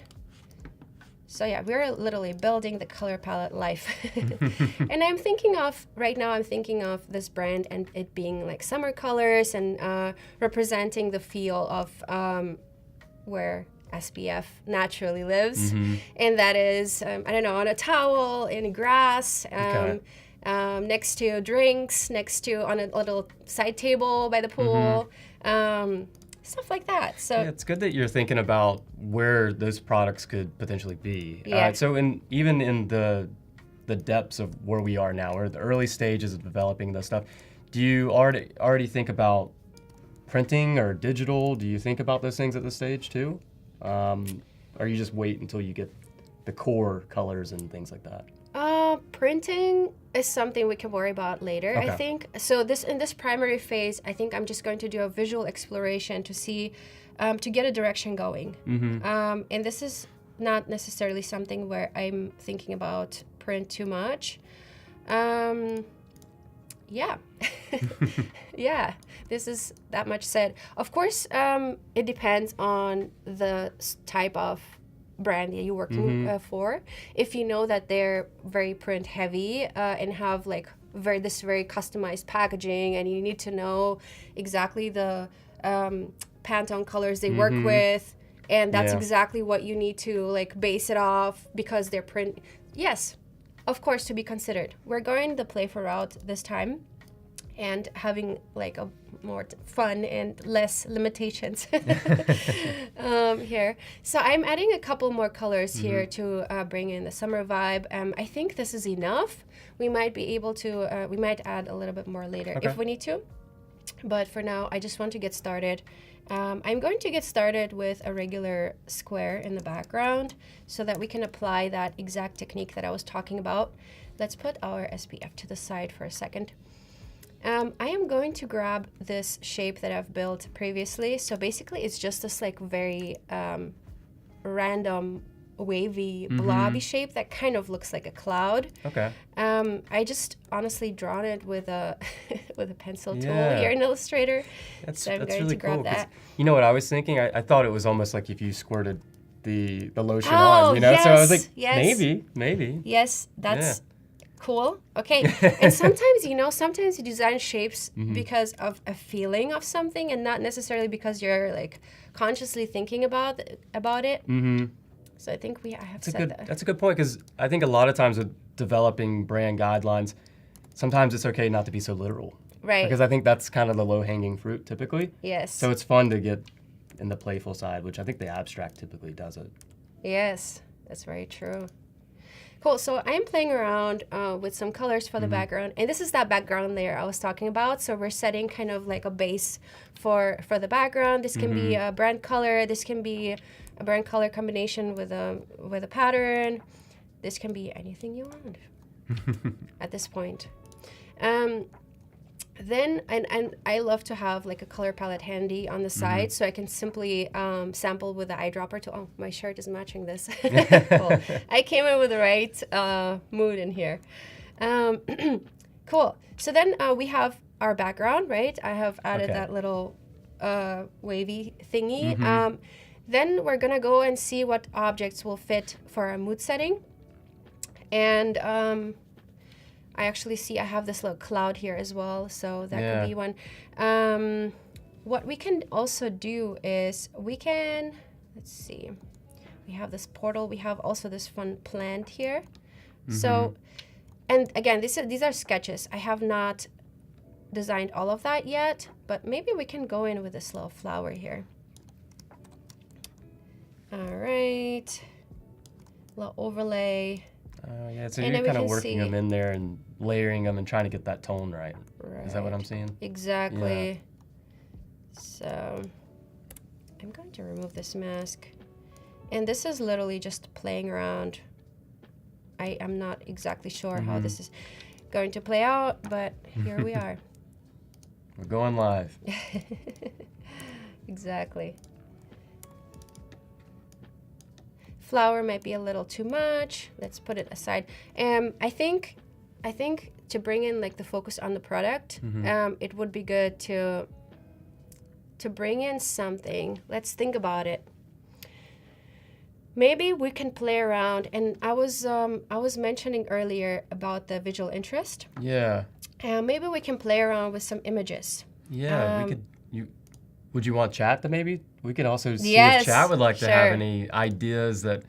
So what are we? Let's catch us back up. So we're now looking at what other additional graphical element to play in this background, right? Yes, and I'm thinking either we can use it as a mask it into one of the shapes to bring in the interest, or we can also overlay with another object. Or maybe I was thinking actually the ladybug could be kind of fun here Oh yeah. to bring it yeah. right next to this little SPF. So let's build the ladybug. Okay. So I'm going to literally just go in with a pencil tool. It's one of my favorite tools, and I'm just throwing in random shapes. Yeah. Just And do drawing you it. usually use? You're on a mouse, right? Yes. Do you typically illustrate with a mouse or any other ways? So normally I work with way more geometric shapes. So I'm very like mouse is my normal Yeah. regular device to work with. Yeah, the sketch is also kind of fun, but we're going for a certain look, so we're gonna go and bring in a little bit more precise shapes in here, so it all kind of matches up. Do you do your sketches in Illustrator? Because I see that's vector. Or do you bring in a sketch and do outline or something? Normally I create outlines. This isn't, by the way, this is created by bringing in a scan of a sketch that I did with the Adobe Scan app. So I basically photographed the entire page and I vectorized it in Illustrator. So, but I don't usually use these as for final illustration. Unless you want to create that vibe of a sketch, sure, you can do it. Okay. Nice. So we're going to dive in, and you're just going to recreate our little ladybug here. Yes. In a very like sketchy way. Yeah. So it's still not a perfect shape, but yeah. I'm going to outline the stroke so we can minus it. Oops. Nice. So you mentioned the pencil tool. Is that your primary tool that you like to illustrate with, or because there's some new components to it now? Yes, that is very true. So I use the pencil tool quite often, and by the way, if you didn't know, you can adjust like the smoothness of the pencil tool here. I usually use it to create a quick blob or a quick line. I don't necessarily use it for like creating entire illustrations. I would probably use a stylus for that. Yeah. But right now I'm not having that as part of my day-to-day job, so I'm not like technically I'm not fully set up for hand sketching in in vector. Okay. To be honest. Yeah. So but it's probably great to have to have that set up. Yeah. Well, I always like to talk about that because it shows you that there's a lot of different ways that we can get to the same result. And Sure. I think a lot of times the conversations you have to use this one way, and that's just not the way it has to be. And it's more interesting to see how these processes come together. I think Right. that's exciting for probably us creatives. Exactly. Yeah, so this is a very rough way right now. And again, this is probably something I would do for like more like a directional illustration, not necessarily for like the final output. Reflect. I know you mentioned in the the outline at the beginning. Was there something about mood boards too? Did you explore mood boards at all before jumping in, or how do you think about that? Mood boards. So, yes, you can. I think it's super helpful to have to explore a couple mood boards. This process honestly was like a hour or two process, but normally in the real world, this would probably take weeks to get like the voice and tone right, to do some exploration work, and then to finally be ready to create outputs. So I think this looks starting to look like a spider. We might pivot I to think spiders. I might rethink the shape here a little bit and go to a more of a smoother leg. I feel like once you put the little head on there, it might start transforming a little bit. Because that's the shapes that I see from your sketch. That really helps me think of a little ladybug. Yeah, right. Yeah. Exactly. Let's see.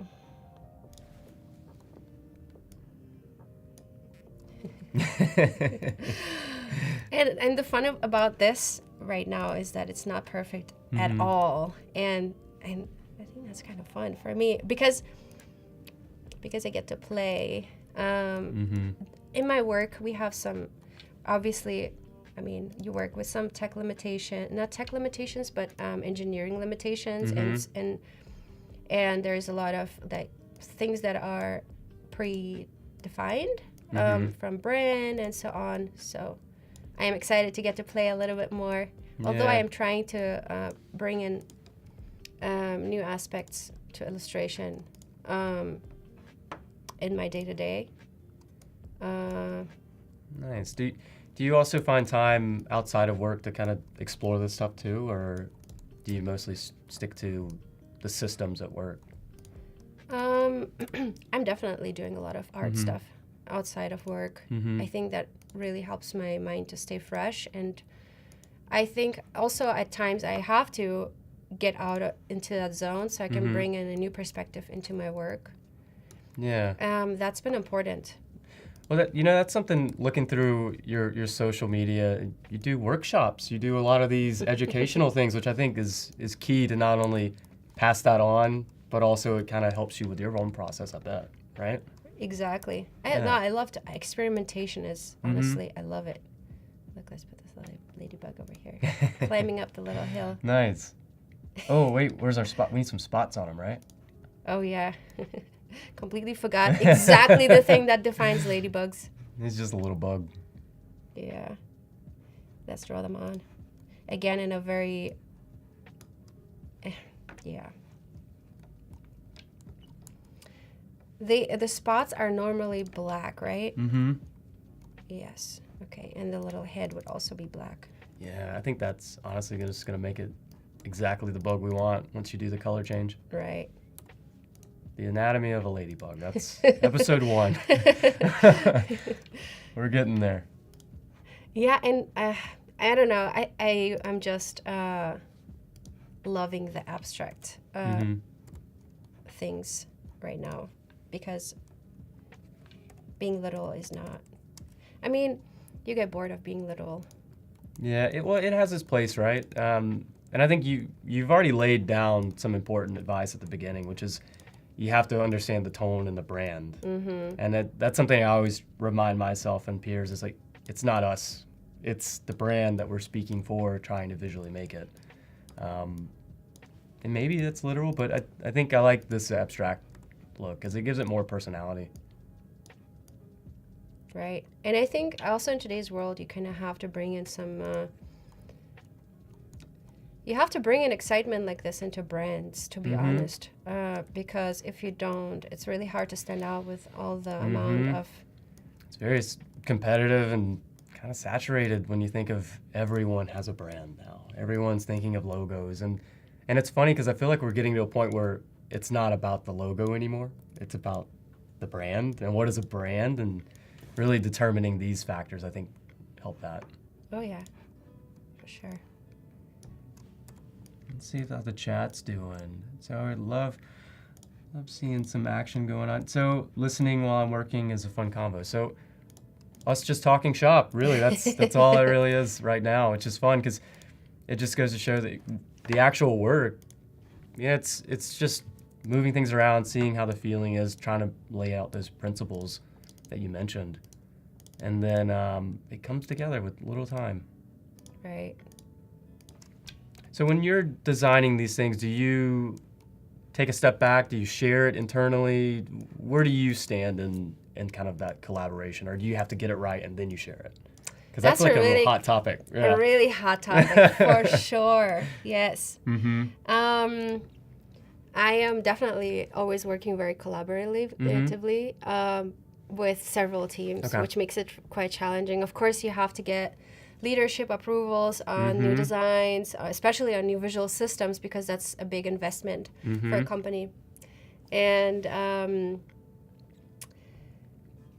yes, and of course, it's sometimes you also have to think about engineering limitations. What types of visuals can we even deliver? Is it supposed to be vector only? Can we use bitmap imagery at all, raster imagery at all? Or do we need animation? So all of these different questions, and then you do have to get approvals, of course, from leadership on this. So yeah. Yeah, that's always interesting how different companies handle it, because I know from my background, there's usually a pitch, and then as we're developing things, there's those milestones. All right, we're going to share the tone and the mood boards and things, and then we start developing the actual creative. And I always think that's important, at least from what I've done, where those help steer the ship slowly without having to take too many steps backwards after the fact, because it takes a lot of time, like you've already expressed. So it's important for sure. Right. So I wanted to highlight that right now I'm kind of going back to that technique. And this is something I'm doing when I'm feeling, hey, this is kind of boring. Okay. Right?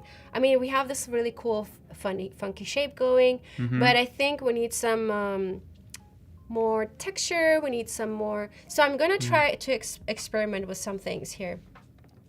One thing will be adding imagery into masks, into those shapes, to see what that looks like. So I'm going to take this image and I'm going to go in and paste it and mask it with that shape. Yeah, of course the shape has to be in the foreground and image has to be in the background for that. Okay. More interesting, right? Yeah. It creates a little bit more of, hey, okay, cool, this is an illustration, but also we have some photography going on. So that's number one. We could do, let's place our product in here. Let's see. I was curious. I was going to ask, like, when does that placement kind of happen? Because it could shift it, right? You could place it and be like, oh, it doesn't feel the same as this illustration, or it doesn't fit at all. At some point, I could be like, oh, you know what? Maybe we need to take this mask and do it completely different, because And is the name for this brand, is it just Sunny? Hey, this is something I just came up to so randomly. Sunny, right? Trademark. Right, exactly. Let's do that. Trademark. There we go. Nice. Now it feels official.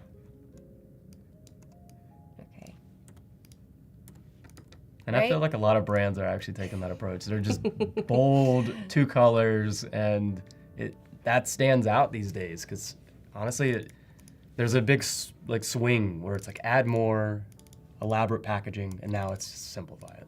Yeah. Yeah. That is very true. So interesting. So you're now trying to work in this image, and that's just a JPEG you just dropped in, right? Yes, exactly. Okay. So I masked the JPEG. And now I'm trying to take my little, all right. I'm gonna use the same shape to mask out my, my yellow background. Make sure that this lines up. Or maybe it shouldn't line up. Let's see. I'm gonna go a little crazy. Okay, I'm going to remove that. Okay, cool. Yes. Oh, nice. Now, Okay, it's this- funny. Now it's so- looking like more like waves to me. Mm-hmm. Yeah. And so this type of experimentation is exactly what makes, like, first of all, it's fun. Mm-hmm. And second of all, this is exactly what makes, makes good branding, because it's unique and it's something that I just came up so randomly, you know. So it's helpful to experiment and just let it go a little bit, and you can always go back. You can always press Command Z and or delete your artboard. But like taking that experimentation away, it makes things feel dull and boring. Our So little ladybug's just chilling at the bottom. yeah, Right? Where's that little thing gonna go? I don't know yet. It's Would gonna you add stay there more? for a little bit. I want to see more ladybugs. Chat, More? do we want more ladybugs? Yeah, we can, but then it takes away from like the. We have to make those hard No. decisions. Yes. No. Yes. No. It's a no. It's a no. It's higher up said no. Higher up say no. Yes, I'm also kind of into hiding the SPF slightly behind this wave, but then again, it's kind of cool to see the entire product.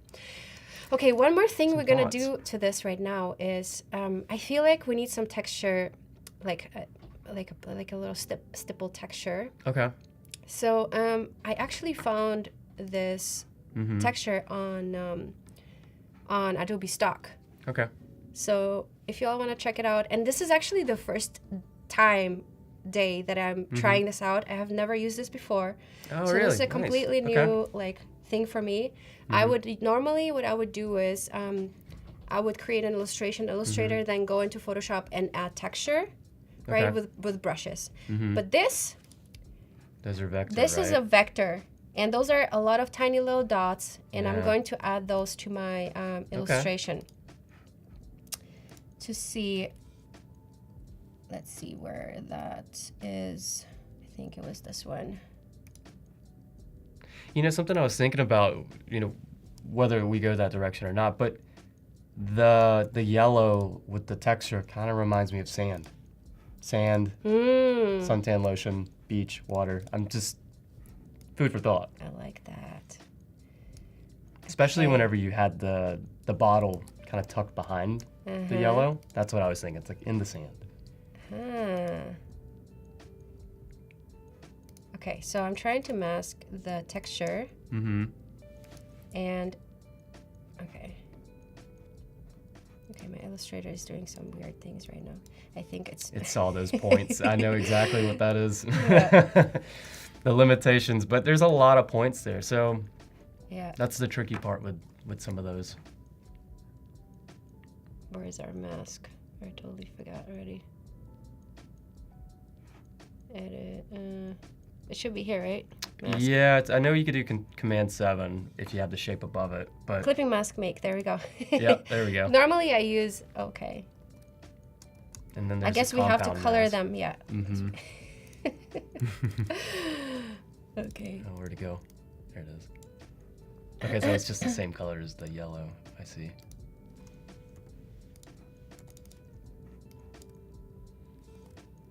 Uh-huh. Is it? You know what? This is where I always rely on Command Y. it just to see where my shapes are. This is a great example for it. Uh-huh. Yeah. Very true. Okay, so this is the secondary color, right? This is the lighter yellow Yes, that you the picked? lighter yellow. Okay. And yeah, the reason why I created this is because of this instance. Mm-hmm. Because I knew that I will probably be overlaying. I think the problem was because this was not a compound shape. Oh, That's why. What is Yeah. it? I think is it Command 8 and then 7? Command 7. I think. usually use the menu, Oh. but yeah, yeah, that is always very helpful to know the commands. Okay, so we're just now layering some of that texture. in, Yes. which that's definitely a good move. I think the texture, if you're wanting to make it feel like the vibe that you said at the top of the hour, I feel like that does it. Yeah. And it's fun. He's buried in the sand. Yes. Okay. Okay, cool. So I'm liking this. I'm going to add some of this also at the top section here.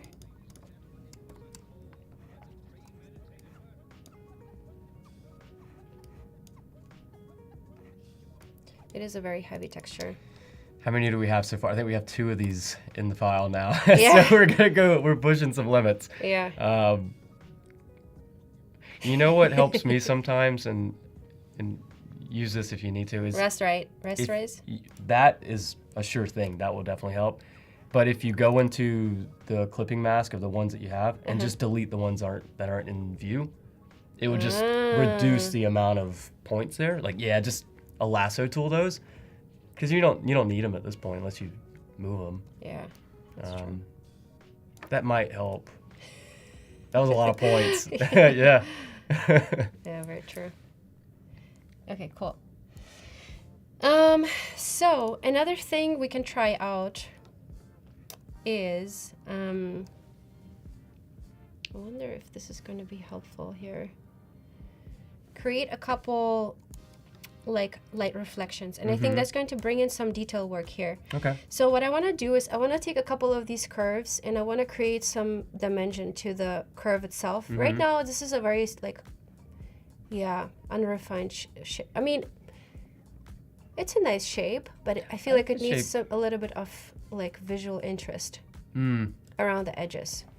And so what I'm gonna do is I'm gonna take some of this curve here. And just a heads up, we're at the 40-minute mark too. So, and you also mentioned too that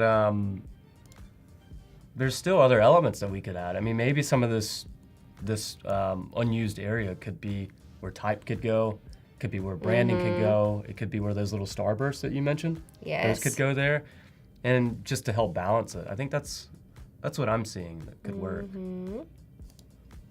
Yeah. So right now I'm going to create a little bit of like a slight edge that's more like a dimensional edge to bring in a little bit more Drop refinement. shadow almost. Not really. No? It's Okay. going to be an outline that's going to have some of the yellow, some of the white, so that I can have a slightly more defined edge here. You will see.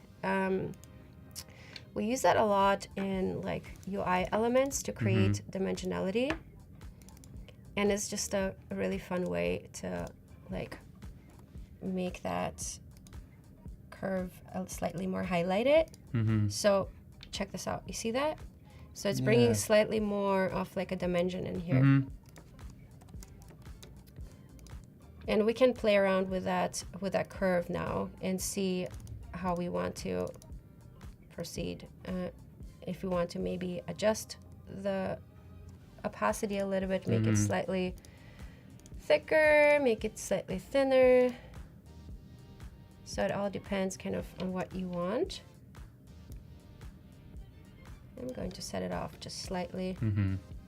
So you have an opacity on that, right? Do you have any Yes. sort of effects? Is it a multiplier or anything, or is it just opacity? Just opacity Okay. at this point, yeah. And I see there is a little bit of an imperfection in the, so I'm just going to smooth it out a little bit. That's it. Okay, cool. So now what I would like to do is add a little bit more dimension. So we're going to be looking at shadows, etc. Let's see. I am wondering about the top section. Okay. I'm thinking, and this is again like going back, this is my idea board of what I can do. Yeah, let me bring in some of that stipple texture. I'm just going to copy some of this.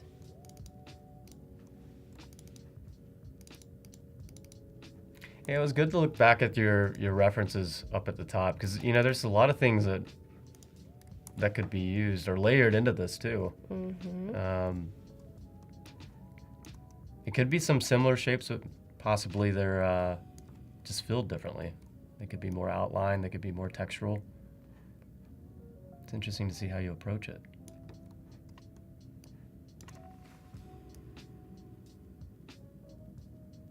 now it feels like some of that grain is kind of like falling out.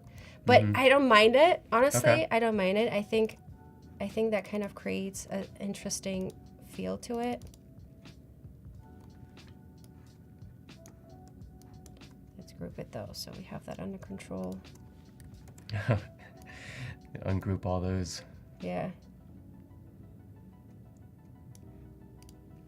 Okay, so we're just trying to get a balance at this point, right? Is that what we're doing? Yes. Okay.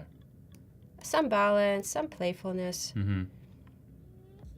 How do you handle the sizing of the product? Do you take that in consideration too? Right now, I am just going by feel. Okay. I think so. It's a pretty. It also depends on the color. It's not only on the sizing.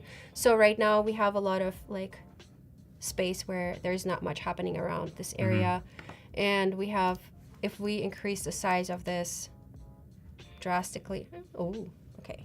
I might play with this a little bit more, but it really depends. If there is typography coming in here, we want to stay slightly smaller. If there's none, then we might go bigger and fill it up. I think the ladybug, we definitely want to keep it in the background as like a little Easter egg that you can find when you look at it a little longer. It helps.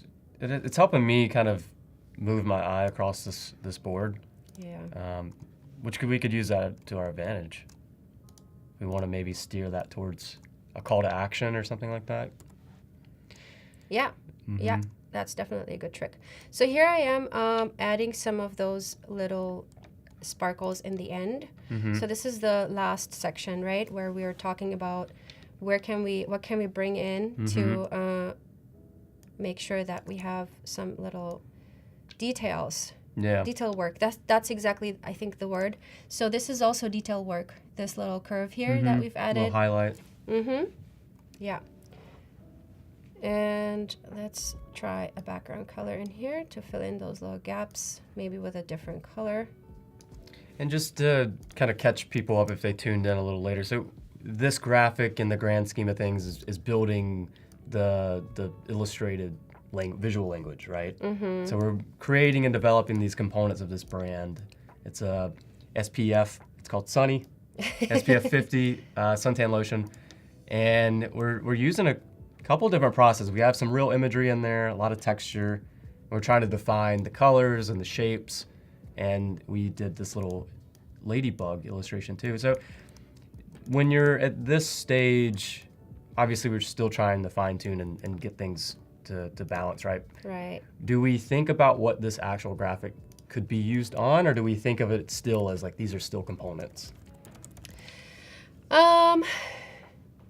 I am thinking of it as yes, I'm thinking of it more as a complete layout. This could be used, for example, for social, or this could be a template. So we could say, hey, we're keeping the background elements and we're rearranging them in different ways for different messaging.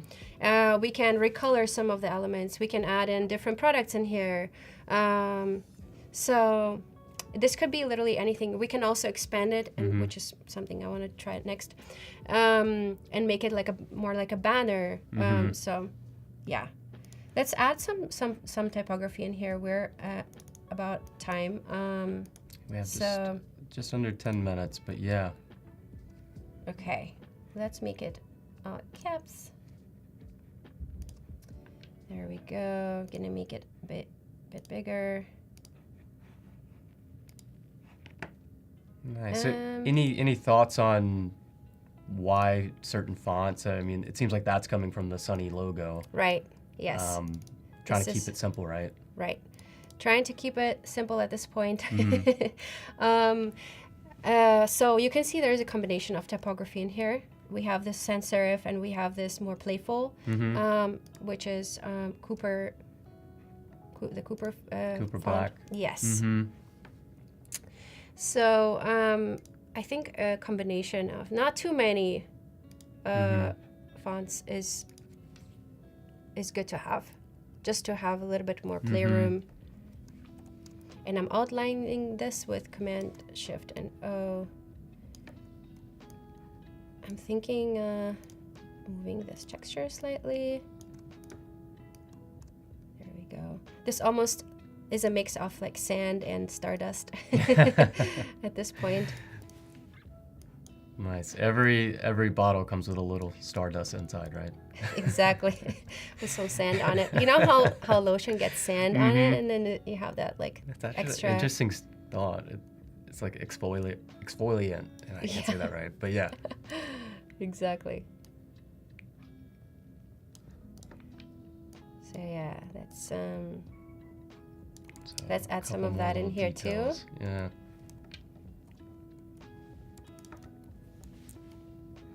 Okay. Just playing around here. Honestly, I'm just playing around and just seeing what works, what doesn't work. And Emily's saying, not the sand and the lotion. Yeah. Yeah, it's one of those moments. It's like shaking the towel out at the beach and the people next to you getting covered. Oh yeah. That's also a famous one. Mm-hmm.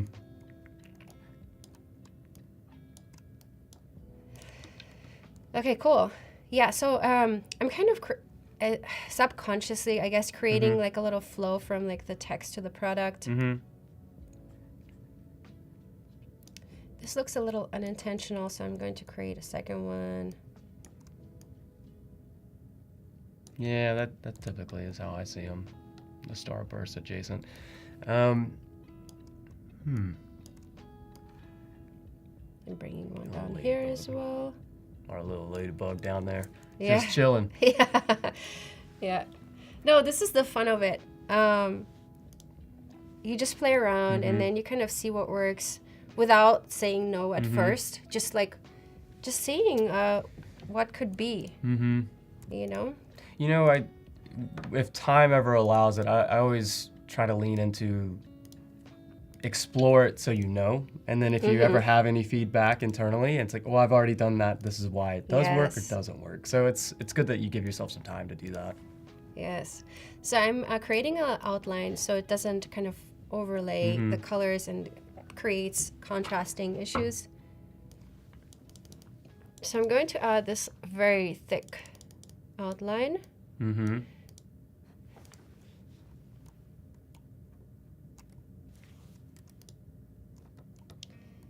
I think I might do some slight, sorry, this is, We're doing the hand turning. We're there. yeah, I don't usually do this, sorry. But just for time's sakes, I'm going to quickly create a slightly more customized feel here. Okay. Gonna use some white shapes to cover some of the background.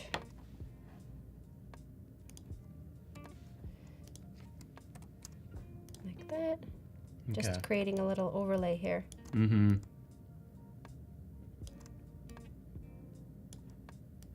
So it's not too much of, the destruction behind the letters.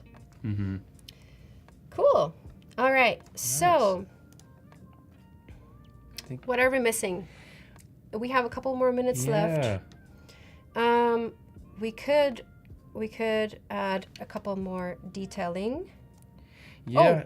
Or you could I feel like another call to action. We have summertime, almost like a buy now would be perfect. And it gives us some hierarchy. But again, we're trying to figure out the system. And it's not always about where it's going to go. It's the pieces that could take it where it needs to go. Right, exactly. I think maybe some shadows would be good here. So I'm going to, just to make it sit on here perfectly. So I'm just creating this blobby shape that I'm going to adjust in a second.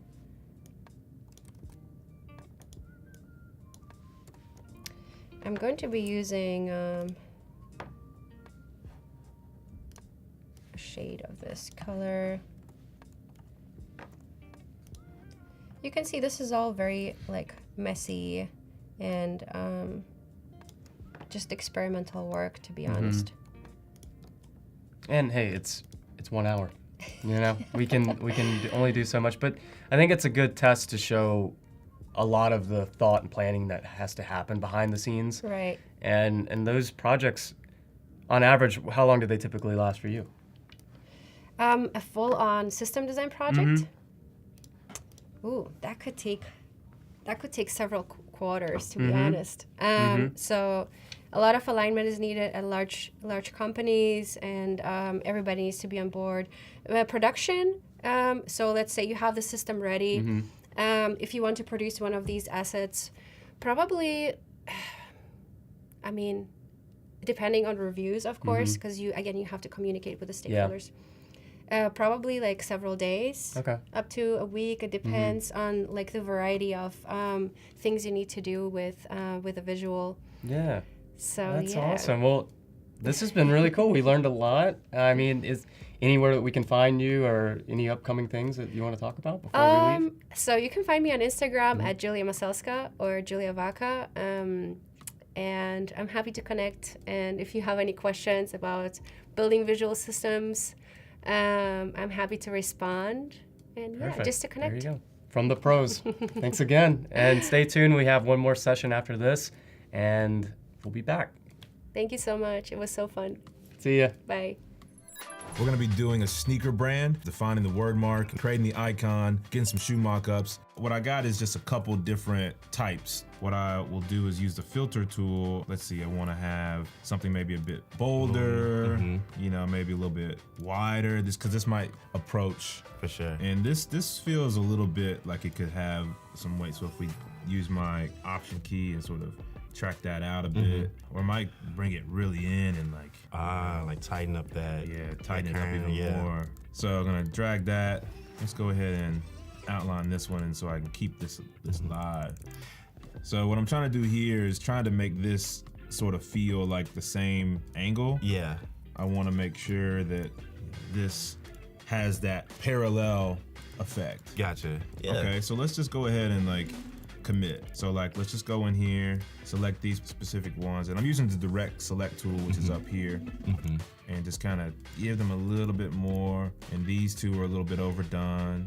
When you're doing a logo, you really don't want to just type it out in the font and say, here you go. Right, You know, right. you want to give it a little bit of love, a little bit of TLC. Now this is starting to feel more custom, like it's feeling a little bit like intentional, you know? So I'm gonna go ahead and commit to that. So I'm gonna shape those all together. And so now we want to create an icon. All right, so we're going to get these out of here in the most basic way. And then let's just get rid of it there. We're gonna roll with this as sort of an icon. And what I wanna do is create and mimic this and kind of emphasize those two worlds kind of coming together. We're gonna make that, and then I'm gonna send it to back. So what we're gonna do here, we're gonna create sort of two different paths here. Let's just do like a light blue and maybe like a purple, like lower down this stroke a bit. We're gonna go over to Object, Blend, and we're gonna go to Blend Options. Let's do like 13. And then I'm gonna go back over here and Object, Blend, Make. Cool. And that's kind of like a wave, you know, like a synth wave a bit. A tip, whenever you're making sort of like a white logo, the way contrast works with your eyes, you're gonna see black on white. You're gonna define edges a bit easier than a white logo on a darker background. It's gonna appear bigger and thicker. Yeah, like see how that thinner that looks? Right, just because your eyes don't adjust as well. Makes sense. And so you add a little bit of a stroke to it. That feels more similar. You don't want to do that for like every color in your palette. What you want to do is you just do it on black. So if you want to align something to an object in Illustrator, instead of like having to move an object, like if I do this, it's gonna move it according to the artboard, but you can just double click the thing that you want it to align to, and then it'll align to that object. And so again, we'll get that stroke, and then we'll bring it down to what we feel is pretty accurate. And so what I do is now I come in, expand that. Nice. And so I come in, merge that, take out the white, and then I paste it. So now I've got the white. Wow, that's subtle, but that made a huge difference. Yeah. I've never known that. I'm gonna go back to Adobe Stock, and then let's get something like a texture that we can put on like a panel of a sneaker. We've got a little sneaker here that I found on Adobe Stock. We're gonna select both of these here. We're looking for Mockup beta. Yep. And then we're gonna do create mockup. So it's gonna assess the both images, so you can see how like this is already masking to the shoe. That's cold. I'm alt dragging this so I can do it on both sides of the panel here. Nice. Let's get this one. All right, so we're just gonna do this here. We're going to object select. Okay. We're gonna just select this shoe and we're gonna copy, get rid of that, and then we're gonna paste it back in. Nice. And so wanna kinda do that, and let's bring in this pattern. Do some red. So I'm gonna get the sneaker that we just did, and I'm gonna bring it in the same way I did this one. Copy, paste it, gone. So now I've got that in there. Ah, I can see that. All right, and then we're gonna go back, go get our logo, put that in here. Yeah. And so now we've got a cool custom poster. That's fire. Yeah, that's awesome. Thank y'all for tuning in.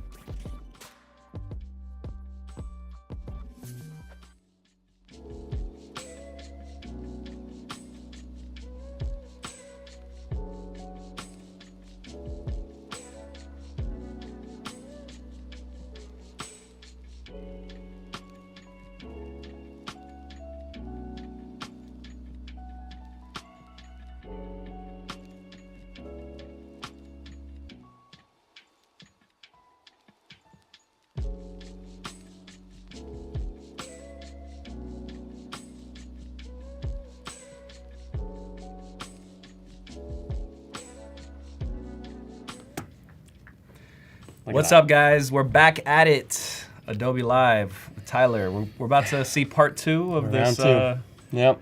this design. Yep. So if you tuned in earlier, we were starting in the mood board sketch. I have this little deli sandwich that is getting close. I worked on it a little bit after the first hour, just added a couple little details here and there.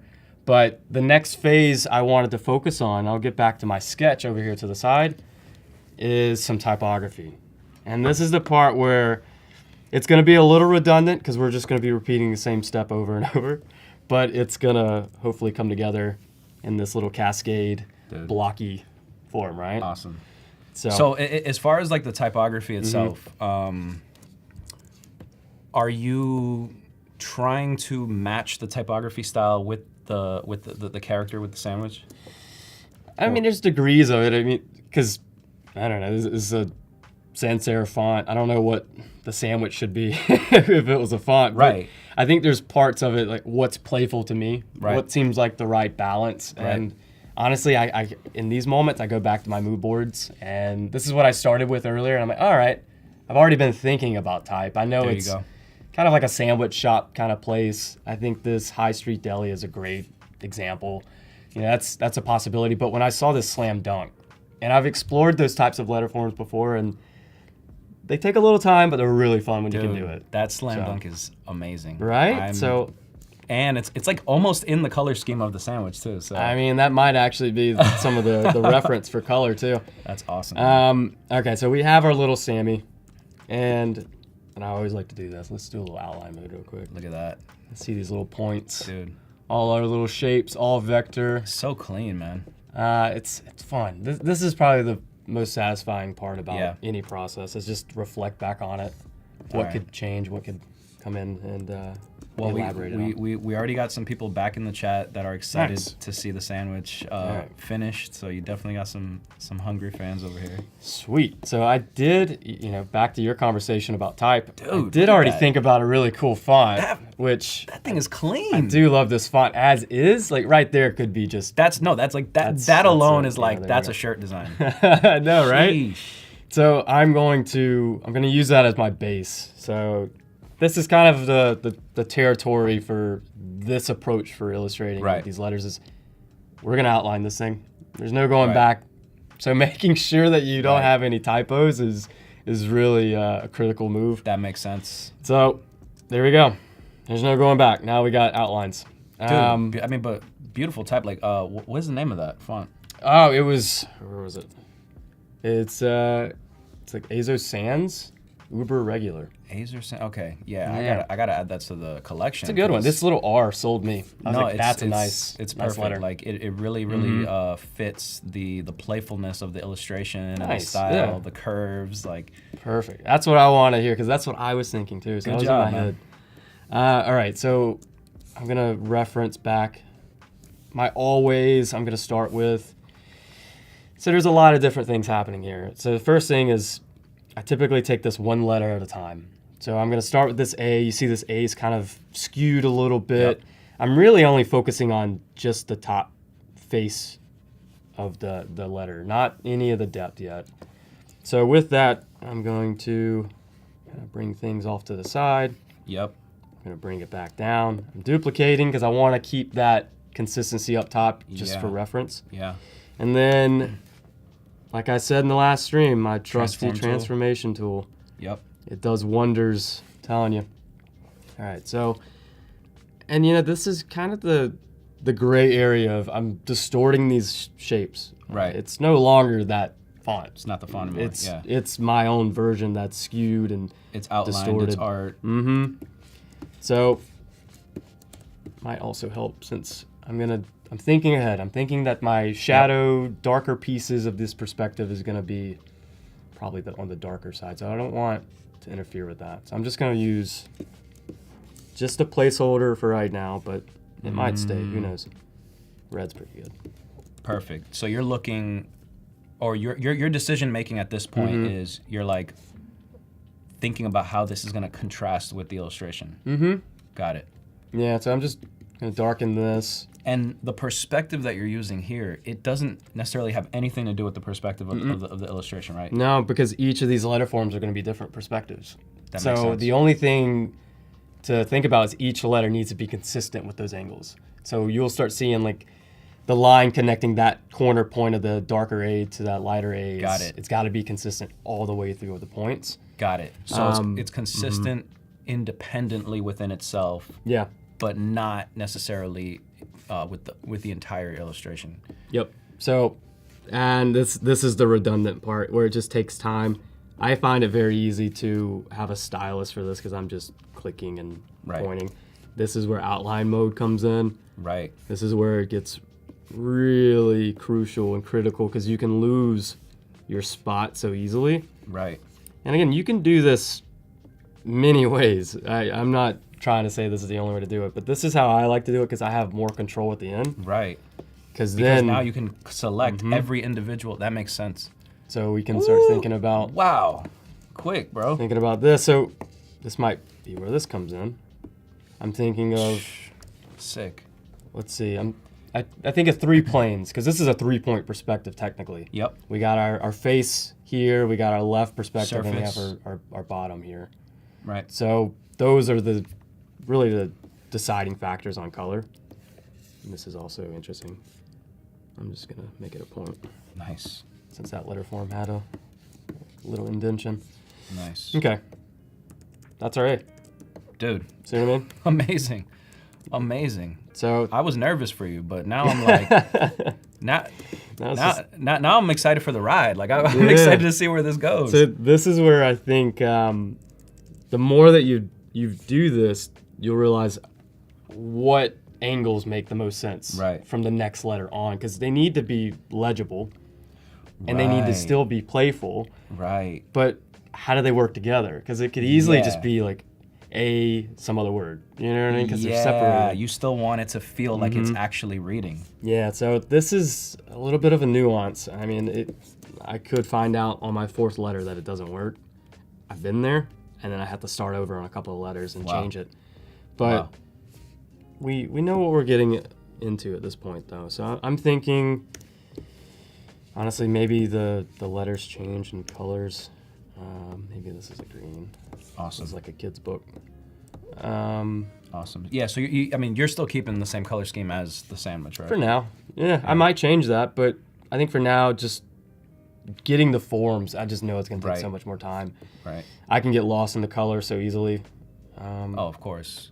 And I'm trying to, when I'm placing the second dimension, a lot of it's mentally, for me, happening in my head because I already know what feels right and wrong, because we could make this skew like that, and it just doesn't feel like the same depth that I have with my A. So I'm kind of eyeing this up. You're for time. eyeballing the depth. Mm-hmm. I got you. But we could, if you want to get technical, this is what I would do. I would copy the distance between my A. That Got would be it. my consistent factor all the way through. So this line is technically my roadmap. Wait, how did you create that line? If you do the direct to select, I'm just clicking on the side of that. Whoa. Copy V. Okay. So that's where the key commands I've never come seen in. that one before. That's They that's come a in new one handy. for me. So that's where I honestly, if you want to build your key command skills, these kind of projects. Got it. That's how I learned it, because it's copy, paste to place, paste to place. Okay, so you copy that line, but then how do you skew it to the So- angle that you want? So I'm just gonna connect. But Connect the as you're scrolling, you're not actually extending the line. You're not making it bigger. No, because all I did was rotate it. Wow. So technically the size is the same, right? That's crazy. So that's a little bit of the math, but without doing the math. You know, I just know that depth, if you think of real world perspective, it should be the same, unless I'm doing Yeah. forced perspective. Yeah. That's where it gets a little more technical, and Right. you know, it's more of a challenge. And maybe you need to get those perspective grids. But for this, I'm just gonna kind of, I think I have, what is that called? That's when it attaches to the point. I always forget that. Smart guides. There you go. Smart guys. I got my smart guides on, so that does help Yep. with a lot of the leverage that I'll need. Yeah. So you see that? So technically, Wow. that should be correct. Same distance. Yeah. But that angle makes it feel distorted. So Right. it feels kind of an odd angle for me. So what I'm gonna do is, that's when I move it a little bit. Let me see what happens if I move it over, just to see if I can capture something that feels a little more believable to me. Yep. Because once we're building this, there really is no adjustment for Yeah. the perspective. You're kind of locked in. Yeah. So that's probably the downfall of this approach, but you can usually get some pretty interesting results. So like the top of this L, I don't like that. So something's Okay. off. It feels too sharp. It feels like it's getting Right. pointy. Like you're losing Mhm. that style of like Mhm. your original messaging, your original. Yeah. Yeah. So that's where I said earlier, maybe it takes a little finessing. I need to bring that Got it. same kind of plane. I'll skew that a bit. I mean, but you Do know, it again. all in all, it's still a pretty efficient technique that you're using here. Like it's not like you know, you have to start all over from the very beginning. It's basically back from that initial layer. You're saying. Yeah. And you know, maybe it is where that line depth, if I went all the way to the end of that, it doesn't feel right. Because I mean, think of perspective. If I had my hand in front of me, you know, it's going to be different if I angle it. So Right. that depth could change, Right. feel more shallow just because of where you're looking at it. Right. So maybe that's a factor we have to think about. And I think that might be the move. Nice, dude. So I'm just jumping back in. And then we need our highlight shade. So that's coming from the left side. But this is also behind. This is where it gets technical. So this is where... So you don't want to have the perspectives the same, but you do want the lighting to be the same. Mm-hmm. Got it. Yeah, because I want the light... Because technically it's like all the left sides of these letters should be Light. Yeah. And then all the bottom should be dark. Got it. So that's kind of like a lot of different things. And then what's interesting about this L, we're seeing the right side. Right. That doesn't exist. So we have to determine, does it go darker, or is it a new kind of tone, or what is that in terms of shading? Right. I think that could be a moment of maybe that's some crazy light source. Maybe it gets even darker, you know? You know, it could do something like Nice. Nice. So there's little hacks around that. And then the most important thing after that piece is developed is make sure you group these. Maybe even put them on different layers. For time's sake, I'm not gonna bother with the layers. Yeah. So once you're happy with the way it looks, you take all of those shapes that you made for A, and then you group just the A. Yep. Got it. And Because then I might have to move them. You're gonna have to mess with the kerning afterwards. Yep. Which it's just might need. If you had everything separated, it's a mess. Right. It's really hard. You're gonna Right. lose pieces of these shapes. Right. So, just a little thing that I had to learn the hard way. No, but I mean, again, this is a great lesson on organization is key. You know, and what Tyler said, it's like he didn't learn how to be this organized until he made all the mistakes. So Oh man, yeah. Don't it took a lot. don't be afraid to make the mistakes because that's where you're gonna learn. And to add to that is, you can make those mistakes on personal projects pretty easily. That's Right. why I always say do personal work. Right. Do something to keep those gears turning. Right. And you can learn from it because it's critical for me at least. All right, let's see. And I don't want to make this overly complicated with the colors, but just trying to keep everything a different color so I can see where they land. Right. And then if you need to, you can just adjust towards the end.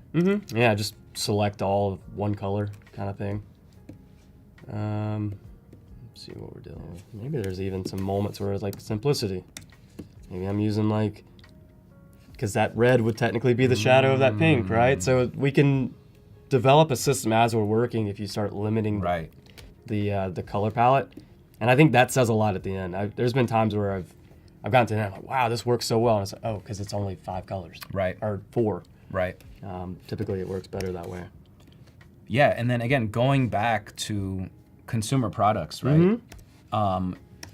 It's usually best when designs are kind of in that limited color range Oh, yeah.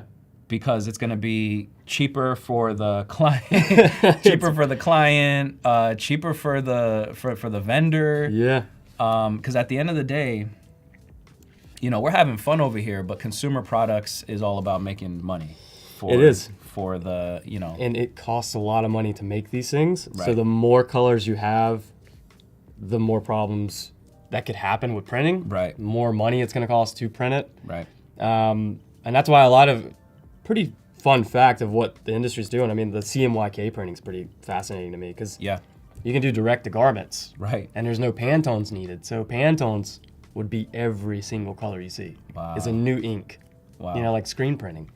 So thinking about it in terms of maybe it's a cheaper cost now. You Yeah. just it's like a big printer for t-shirts. You Yeah. know, which is pretty cool.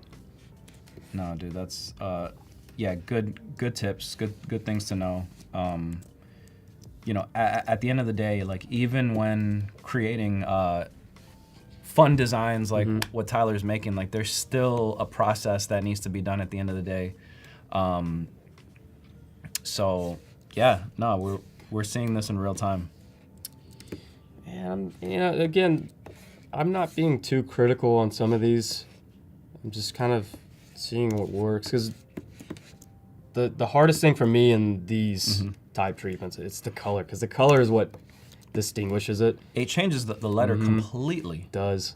As soon as you change that color, it's like, oh, Like, look at that. Look at that. You know what I mean? It's like, Look at that. like it now pops out. That's in real time you're seeing it. And you know, color theory, that's something that we all learned back in school.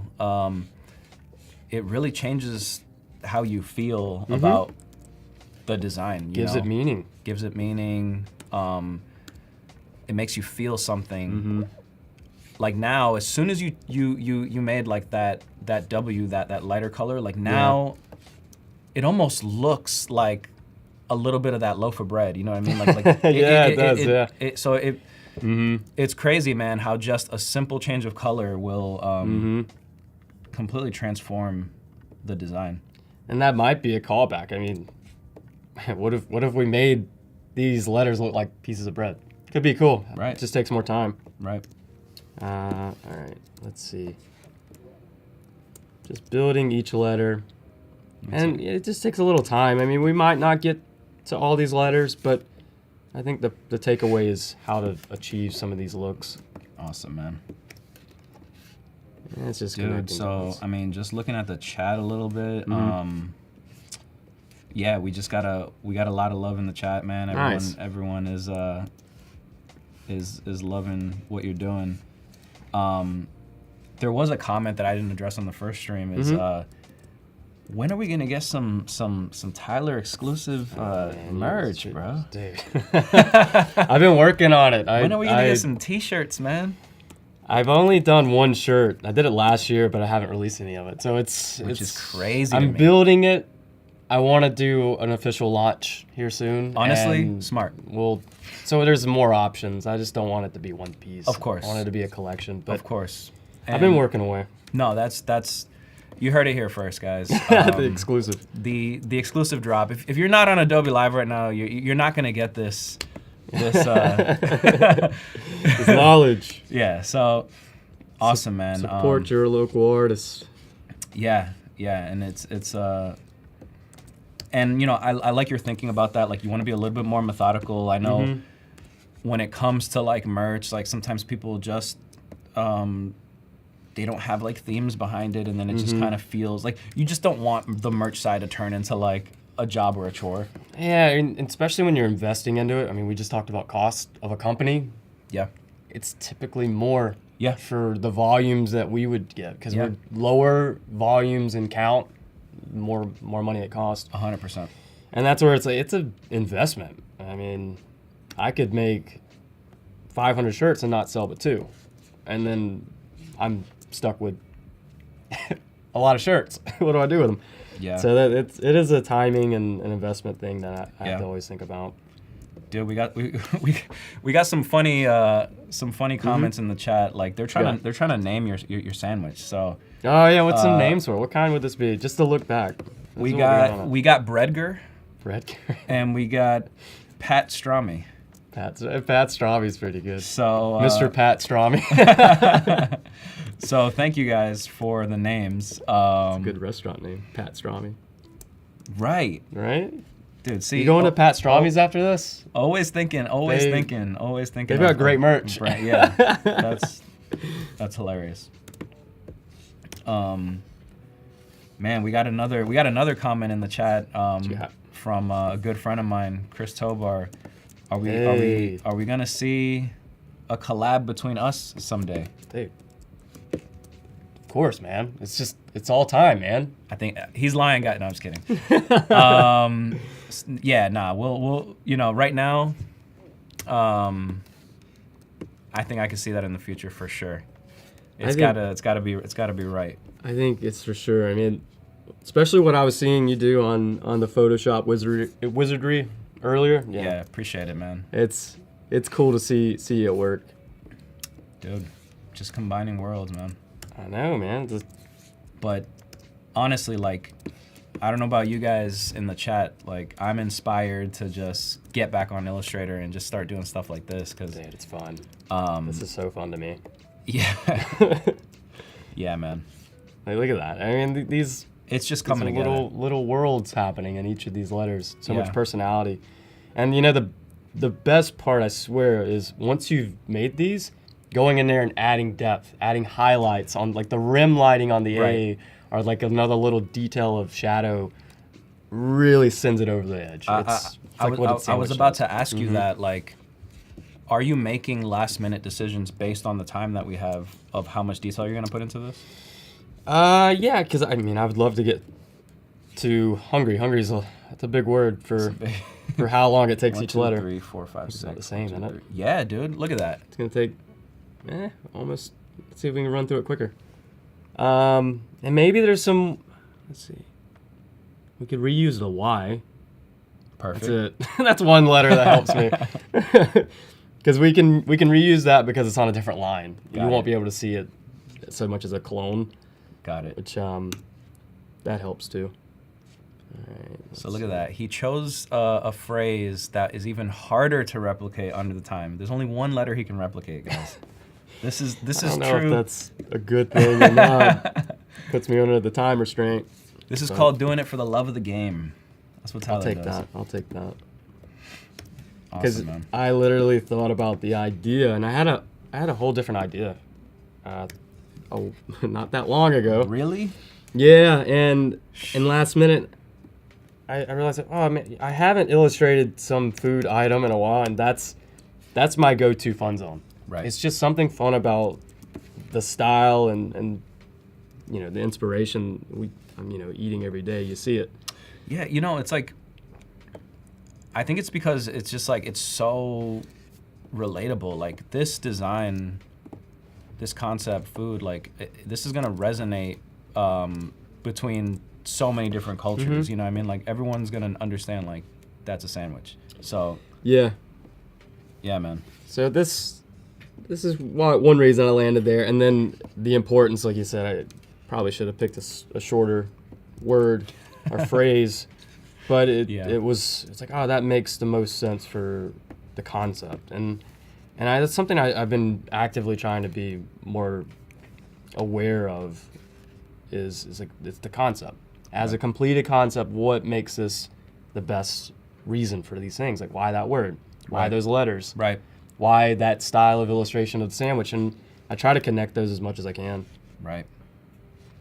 All right, so I'm thinking.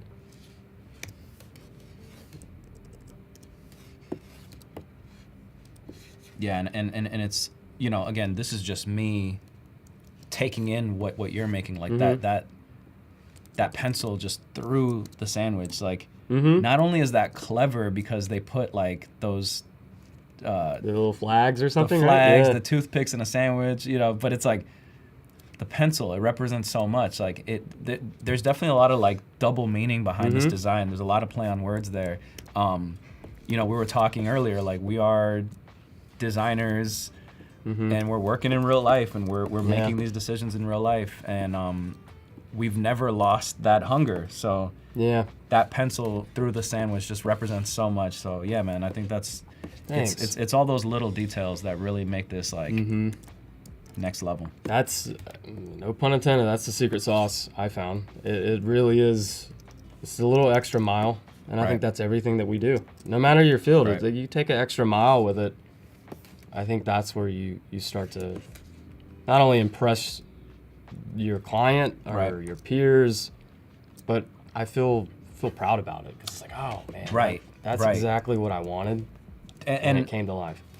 I know, like, you've been in Japan before, right? Dude, like, one thing that I love, I went to Japan back in like 2016, but Nice. one thing that I love about that culture is like what you were just talking about is that pride that they have in their work.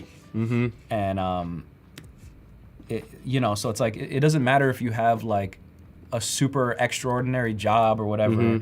The culture, what I love about their culture is like they just take so much pride into whatever they're doing. It could be the simplest job. It all matters. When you see a guy like sweeping the floor of a subway station, you're like, oh, this is a different level. Yeah. And it's that same type of care that if you put that into your work, it's gonna resonate. Yeah. On the canvas.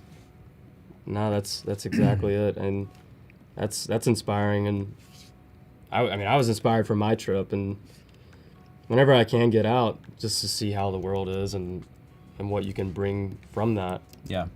I mean, I had a whole bunch of illustration ideas after a trip like that. It's just like Crazy. the way that typography works and symbols, Crazy. and then alongside buildings. It's a lot to do with how I try to find my optimum, like what is my style. It's like pieces of that. That's really fun. So how do you, I mean, you're obviously not like a cyborg. How do you store these ideas? Like what is your, for people that want to know in the chat, like how do you organize your inspiration, your ideas? So I think whenever I'm in some sort of creative slump, I've been really good at curating like bookmarks in Instagram. So I have folders in Instagram of like different things that I see. It's like, oh, that's a cool way of the way they did the letters, or how they did the colors, or that's a weird ceramic mug. But I could see that as creative pain, and I could see it be this way and that way. Got it. And then there's like this huge well, and then I do that for Pinterest, I do that for Dribble, and I do that for photography. Like in my phone, I have photos of, look at that little sign, take a picture, Got it. bookmark it. And then you have like going through the chapters, like, all right, not Pinterest, not this, and then I'll find something that clicks, and then I'm like, all right, that's fun. It's almost like you're taking the world, the inspiration of what you see out every day in everyday life, and you're always thinking about it to how does this translate to my own brand? Yep. That's exactly it. Because, and without the selfish reasons of, oh, it's my own brand, but it's like, I can play in my brand however I want. Yeah. That's the biggest takeaway for me. It's like Right. I can make those decisions of that's too much detail or Right. that's not done or this should be pushed. Right. That's the control that Yeah. having a personal outlet like that Right. helps. So and if you really think about it, it's like in that, you know, with keeping that in mind of how of your creative process and how you organize your ideas, it every piece of work that you've done, like there's something that is unique and personal to you. Yeah, that's Like you have interacted with this in real life at some point. Yep. Like this was so that's really cool. yeah, that's the biggest takeaway and realizing we're all inspired by something. Sometimes the same things, Right. sometimes the same artist, but it's like, what is your take on it? Because here's anyone starting out, you don't want to just rip off that artist or rip off the Right. style or like do a Right. one-to-one and claim it. But what is my vision? Because Right. I'm just a bunch of experiences and Right. moments and styles and what's my voice on it and Right. just reinterpret it. And It's pretty easy when you think about it. Right. Just cast a wide net of what you're trying to do, and when you bring it together, it's new. No, there you go.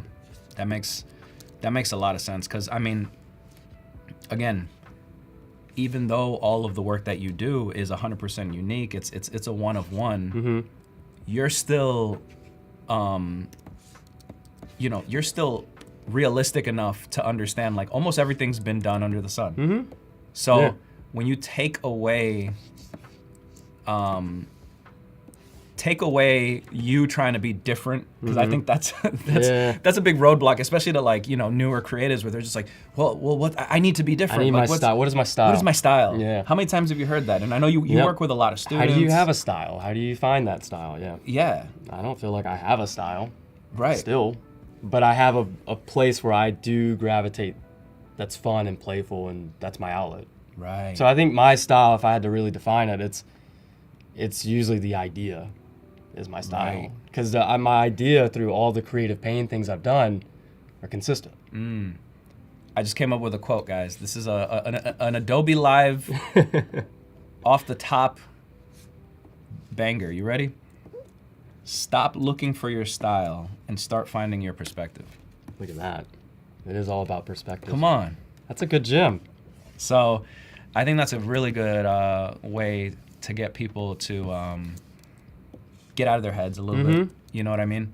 I think we need more of that. 'Cause it's just, it does get challenging to compare yourself Right.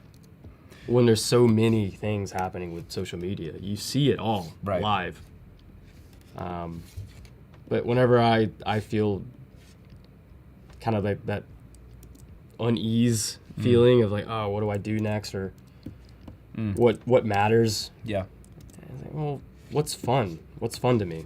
Right. And every time I think like that and I pursue a project that's personal, I'll make it, I'll put it into the world, and it's kind of like my little thing of like, that's my treat. But when the world sees it, then that's when clients see it. That's when Got it. people come back and are like, what you did over there is really cool. I Yeah. want to hire you to do that. And I'm like, okay, Wow. I know how to do it. Wow. So Wow. you're kind of, And I know you've touched on this on your Instagram, and I know this because I'm a fan first. Let's keep it real. thanks, man. You do passion projects that turn into client projects. All the time. And I mean, that's no secret. So many people do that. I talk to peers all the time, and it's like, oh yeah, that was for fun, or that's for my own work, or shirts, posters, Yeah. whatever you're doing. And then clients see that and they want it. Because if I waited for the client may not ever come, and they'll never know I can do Right. it. But if you Right. just create it, then the world will know. Right. And to put this in other terms, there's like real estate builders who are like really good at designing homes, and they'll just design the home without having a customer. Oh yeah. They'll just make a really crazy house, and they'll say, and this is a so and so's designed house, and then people that know of the artist's work or the builder, they'll they'll just go and you know, buy the house as Seek 'em. Yeah, it's like what it was like the famous architects. Right. You know, it's like I want the house because of who did it. right. Even if it looks weird, it's a shoebox. But Right. who did it is an artist. Right. You know. So, you know, we're kind of like creative architects if you think about it. Yeah, I mean, it's all starts with a vision. Yeah. We're ideas in our head. If you think about it like that. So the design's looking awesome so far. Thanks, it's coming together. Question, like Yeah. you're super busy, like you're always creating, you're always making stuff. How do you have like a backlog of stuff that never sees the world, or do you make sure that everything that you create or that you like, because you've invested 2 hours into this so far today, like, Yeah. so, or longer than that because of the sketch previously, is your goal to share close to 100% of everything you create, or are you That's a good question. or are you a little bit more methodical about that? No, everything's not for the world. A lot of it's just experimenting for me. There's times where I know, well, I could easily say this for client projects. There's plenty that will never see the light of day. Wow. It's, you know, just because I can design a website, do I want to be known as a website designer? Maybe Right. not. These are the Right. questions for if you're trying to navigate the career. Right. So there's that work that, you know, that's a career. That's a Right. paycheck. That's Right. making a living. Right. And then there is these passion projects where it's, oh, this is what I want to do, so I show it more and I share it, because I'm pretty much a self-taught illustrator. I didn't go to school for it. Crazy. And you know, my first job out of school was like, oh, you can draw, but Right. we're not going to give you this role Right. to do these illustrations. Right. So it's like I had to work my way up and prove it, and by proving it was, you know, the burning the candle at both ends. Yeah. You know, Yeah. doing more work. than You any. prove it enough until it becomes your identity. Like, Yeah. I think one thing that you just touched on that I think is a huge gem for students, up and coming designers, people just starting, is just because you can do it or just because it's in your portfolio, it might not be strategic to show everything. Yeah. You know, and I do That's huge.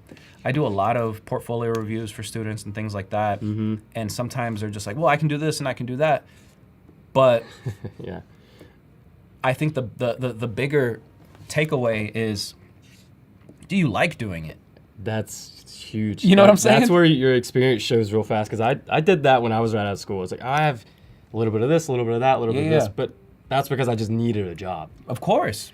But once you get Yeah. down the road, just like, well, what do I want to do? 'Cause Yeah. you know it just as so many others. Is like, we put so much time into it. Yeah. We're here at the desk most of our life, Dude, and usually because we want to. I've told this story a bunch of times, but I'm just going to say it here. You know, when I was in college, I you know, when I was doing design school, a lot of the projects that I was putting, or that I was doing in design college, it was the same projects that all of my classmates were Yeah, doing. that's the same. I think it's like that everywhere. Of course, because it's curriculum. It's curriculum, right? And obviously they all look different because it's your perspective. But at the same time, it was a project that was assigned for me. Okay. And it wasn't, even though I put my own spin on it, like it wasn't something that I was necessarily proud about. So Yeah. towards literally my very last semester of college, I just took a step back and I looked at my portfolio and I was Okay. like, I'm about to graduate in like 4 months. Yeah. Is this the work that I want to put out in the world as my debut of like, this is Cezar? It's a hard question. That's a And- hard thing to deal with too. And dude, What'd you do? I was like, you know what? This is not, oh, summer break is coming. This is my life. Yeah. That's how I thought about it. So I literally sacrificed my entire summer. I told my professor, shout out Jason Ellison, Valencia College. He was such an amazing professor. He said, or sorry, I told him, I don't like how my work represents where I want to go. Yeah. I'm gonna start over. And he was like, dude, you're crazy. But it was the best decision that I could make, where I restarted my entire portfolio, and every single project that I put in there was something that I was directly passionate about. Yeah. And here's the crazy part. Fast forward 10 plus years later, all of those fake passion projects I made, Got you the jobs. they got me the jobs, they put me on the right path that I needed to be on, Okay. and I almost I basically manifested all of those projects in real life. I did I did a real life project based on my fake school project. Yeah. So, anyways, I love telling this story because when you're in this position, especially like you're just trying to finish school or you're starting out, your work represents you a lot more than you give it credit for. It's your identity sometimes. It's 100%. That's for sure it. So, yeah, man, I always love telling that story because, your portfolio is a representation of how you're introducing yourself to the world. Yeah, and I mean, it's a lot to do with your trajectory, also. Because if you're constantly building and adapting and honestly saying what doesn't belong, that's just as important saying what does. Because what is that narrative? What do you want to work? Where do you want to be? Right. That's the unconscious side of me, that it's the autopilot. It's like I know where it is. It's just I have to do these projects, and I'm saying no in the moment to some that I'm like, that doesn't get me to where I'm trying to go with style, or just something to do with this path. Right. But those are important decisions, and everything that I've done for fun has always come back, and it's just how long. Sometimes it's 3 years, sometimes it's 6 months, sometimes it's a day after sharing it. But that's the unknown. You're just planting seeds. Because the world doesn't know you like you do. Right. You gotta put it out there. Yeah, man. No, super important. I got my letters. How about that? We got Tyler so quick with it in the chat. I'm just gonna kind of finesse them a little bit. Oh, I see. So you're almost slightly curving it. Yeah, I think it's to border around there, Yeah, smart. And now it really feels like a cohesive design. It's like sandwich candy. It's like a candy company. Wow. Let's see, what can we do next? Now I'm just kind of checking everything and seeing what might not be working. Right. You got your base. You're adding extra highlights. Yep. So this is a tricky one because these curves. But it still looks good though. Like it's still reading well. Just takes a little bit extra. So I mean, we're almost at the 10-minute mark. Like, yeah. How you feeling? Feeling pretty good. I'm actually surprised with how much I got done. I'm glad I didn't distract you that much. So. No, I'm just over here working away. But I think that's always my core. I think meaning is just like, why do we do this? That's kind of what I've always tried to position my brand and ethos. It's like, why does this matter? Because there's so much time, and I get a lot of those questions of, I want to be where you are, I want that client, this job, and it's like, well, do you want that? Because that's easy once you're in it and you realize like, no, I didn't want it. Right. Do you want to do the extra hour, extra mile? Those are the real questions. Right. Because it takes that, and I'm grateful to be passionate about it. Yeah. It's not always fun, but it's real. So, real quick, I know you're going crazy. You're going lightning. Right now, we're in the lightning round, guys. We got 10 minutes left. Tyler's doing some crazy techniques. What is this like? splicing tool. Like, what are you doing? So whenever I'll do it a little slower. So I have the direct select tool on, Yep. which allows you to just click on one side Got it. rather than the whole shape. Okay. So I clicked on this left side. I'm doing Command C, Yep. then Command. Now that I have to say it out loud, I always mess it up. It's wait, I have to do it. Command F. All right. Command F, which is paste into place. Paste in the So place. now there's a duplicate of that same line on top. on top, right? Okay.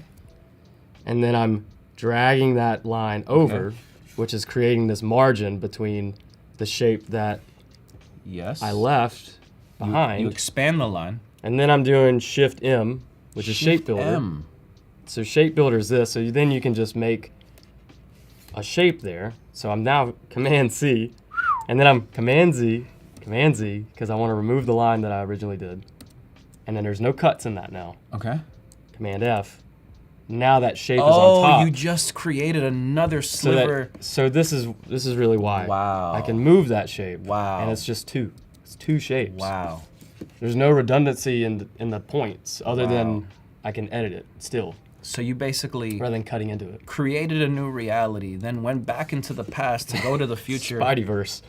Damn, bro, you just Spider-Verse that. That's crazy. Yeah, so I do that all the time. Like, and then you get in a rhythm to where I sometimes don't even know the key command other than where my hand's at.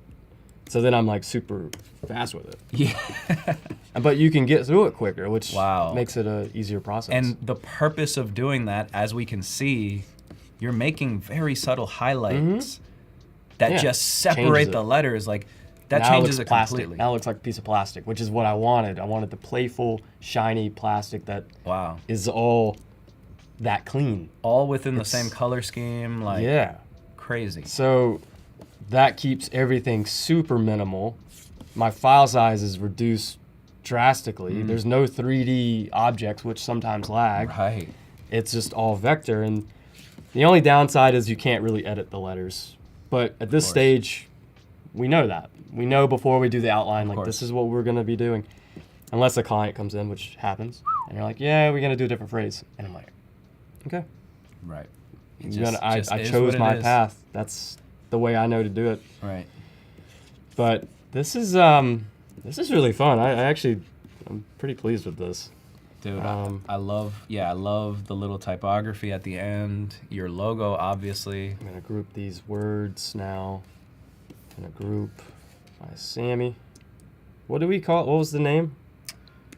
I mean, What was the chat? What It was did we Pat say? Strami. Pat Strami. We got Bredger. We got Bredger. Al Brett. Or I mean, we got a few, man. Okay. All right. So this, I'm gonna drop this down, very tiny. And Awesome, dude. Look at that. my little logo, always putting some branding in there. Maybe that's just that. Boom. Then I might even, maybe it's like that. You That looks what's clean. fun? I could do those too. I made these little guys, all a part of my brand system. Amazing. which Amazing. honestly takes more time than anything. Amazing.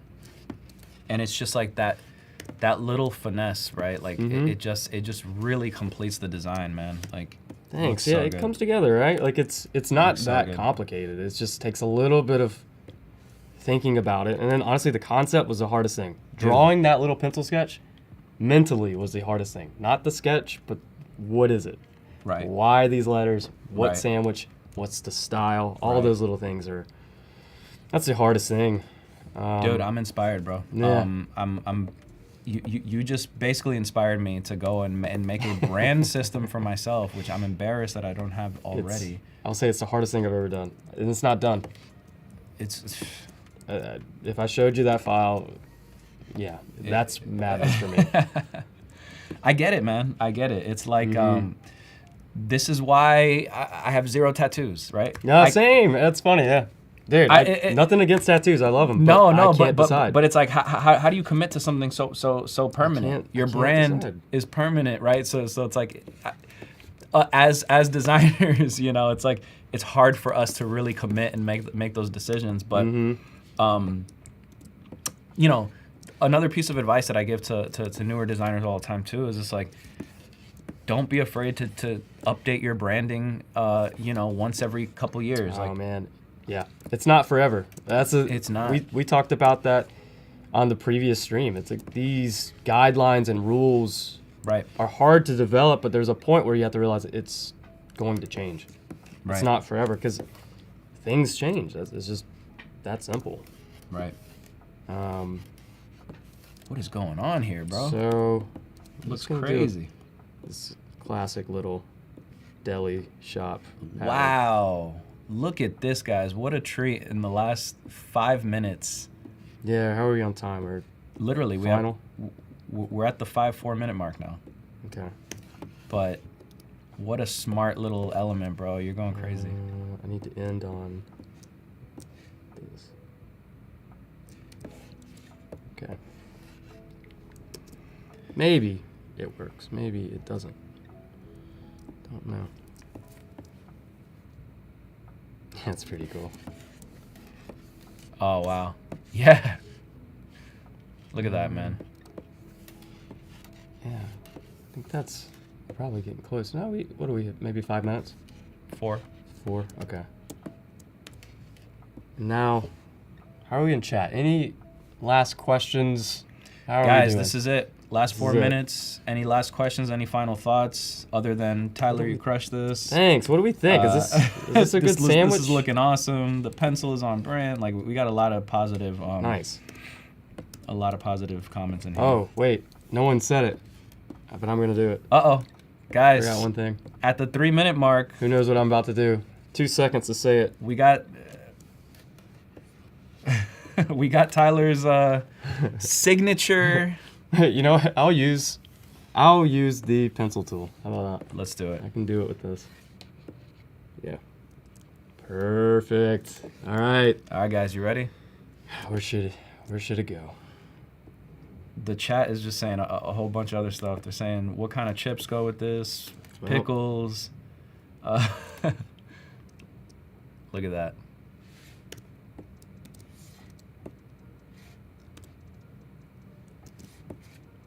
Nice little delicacy here.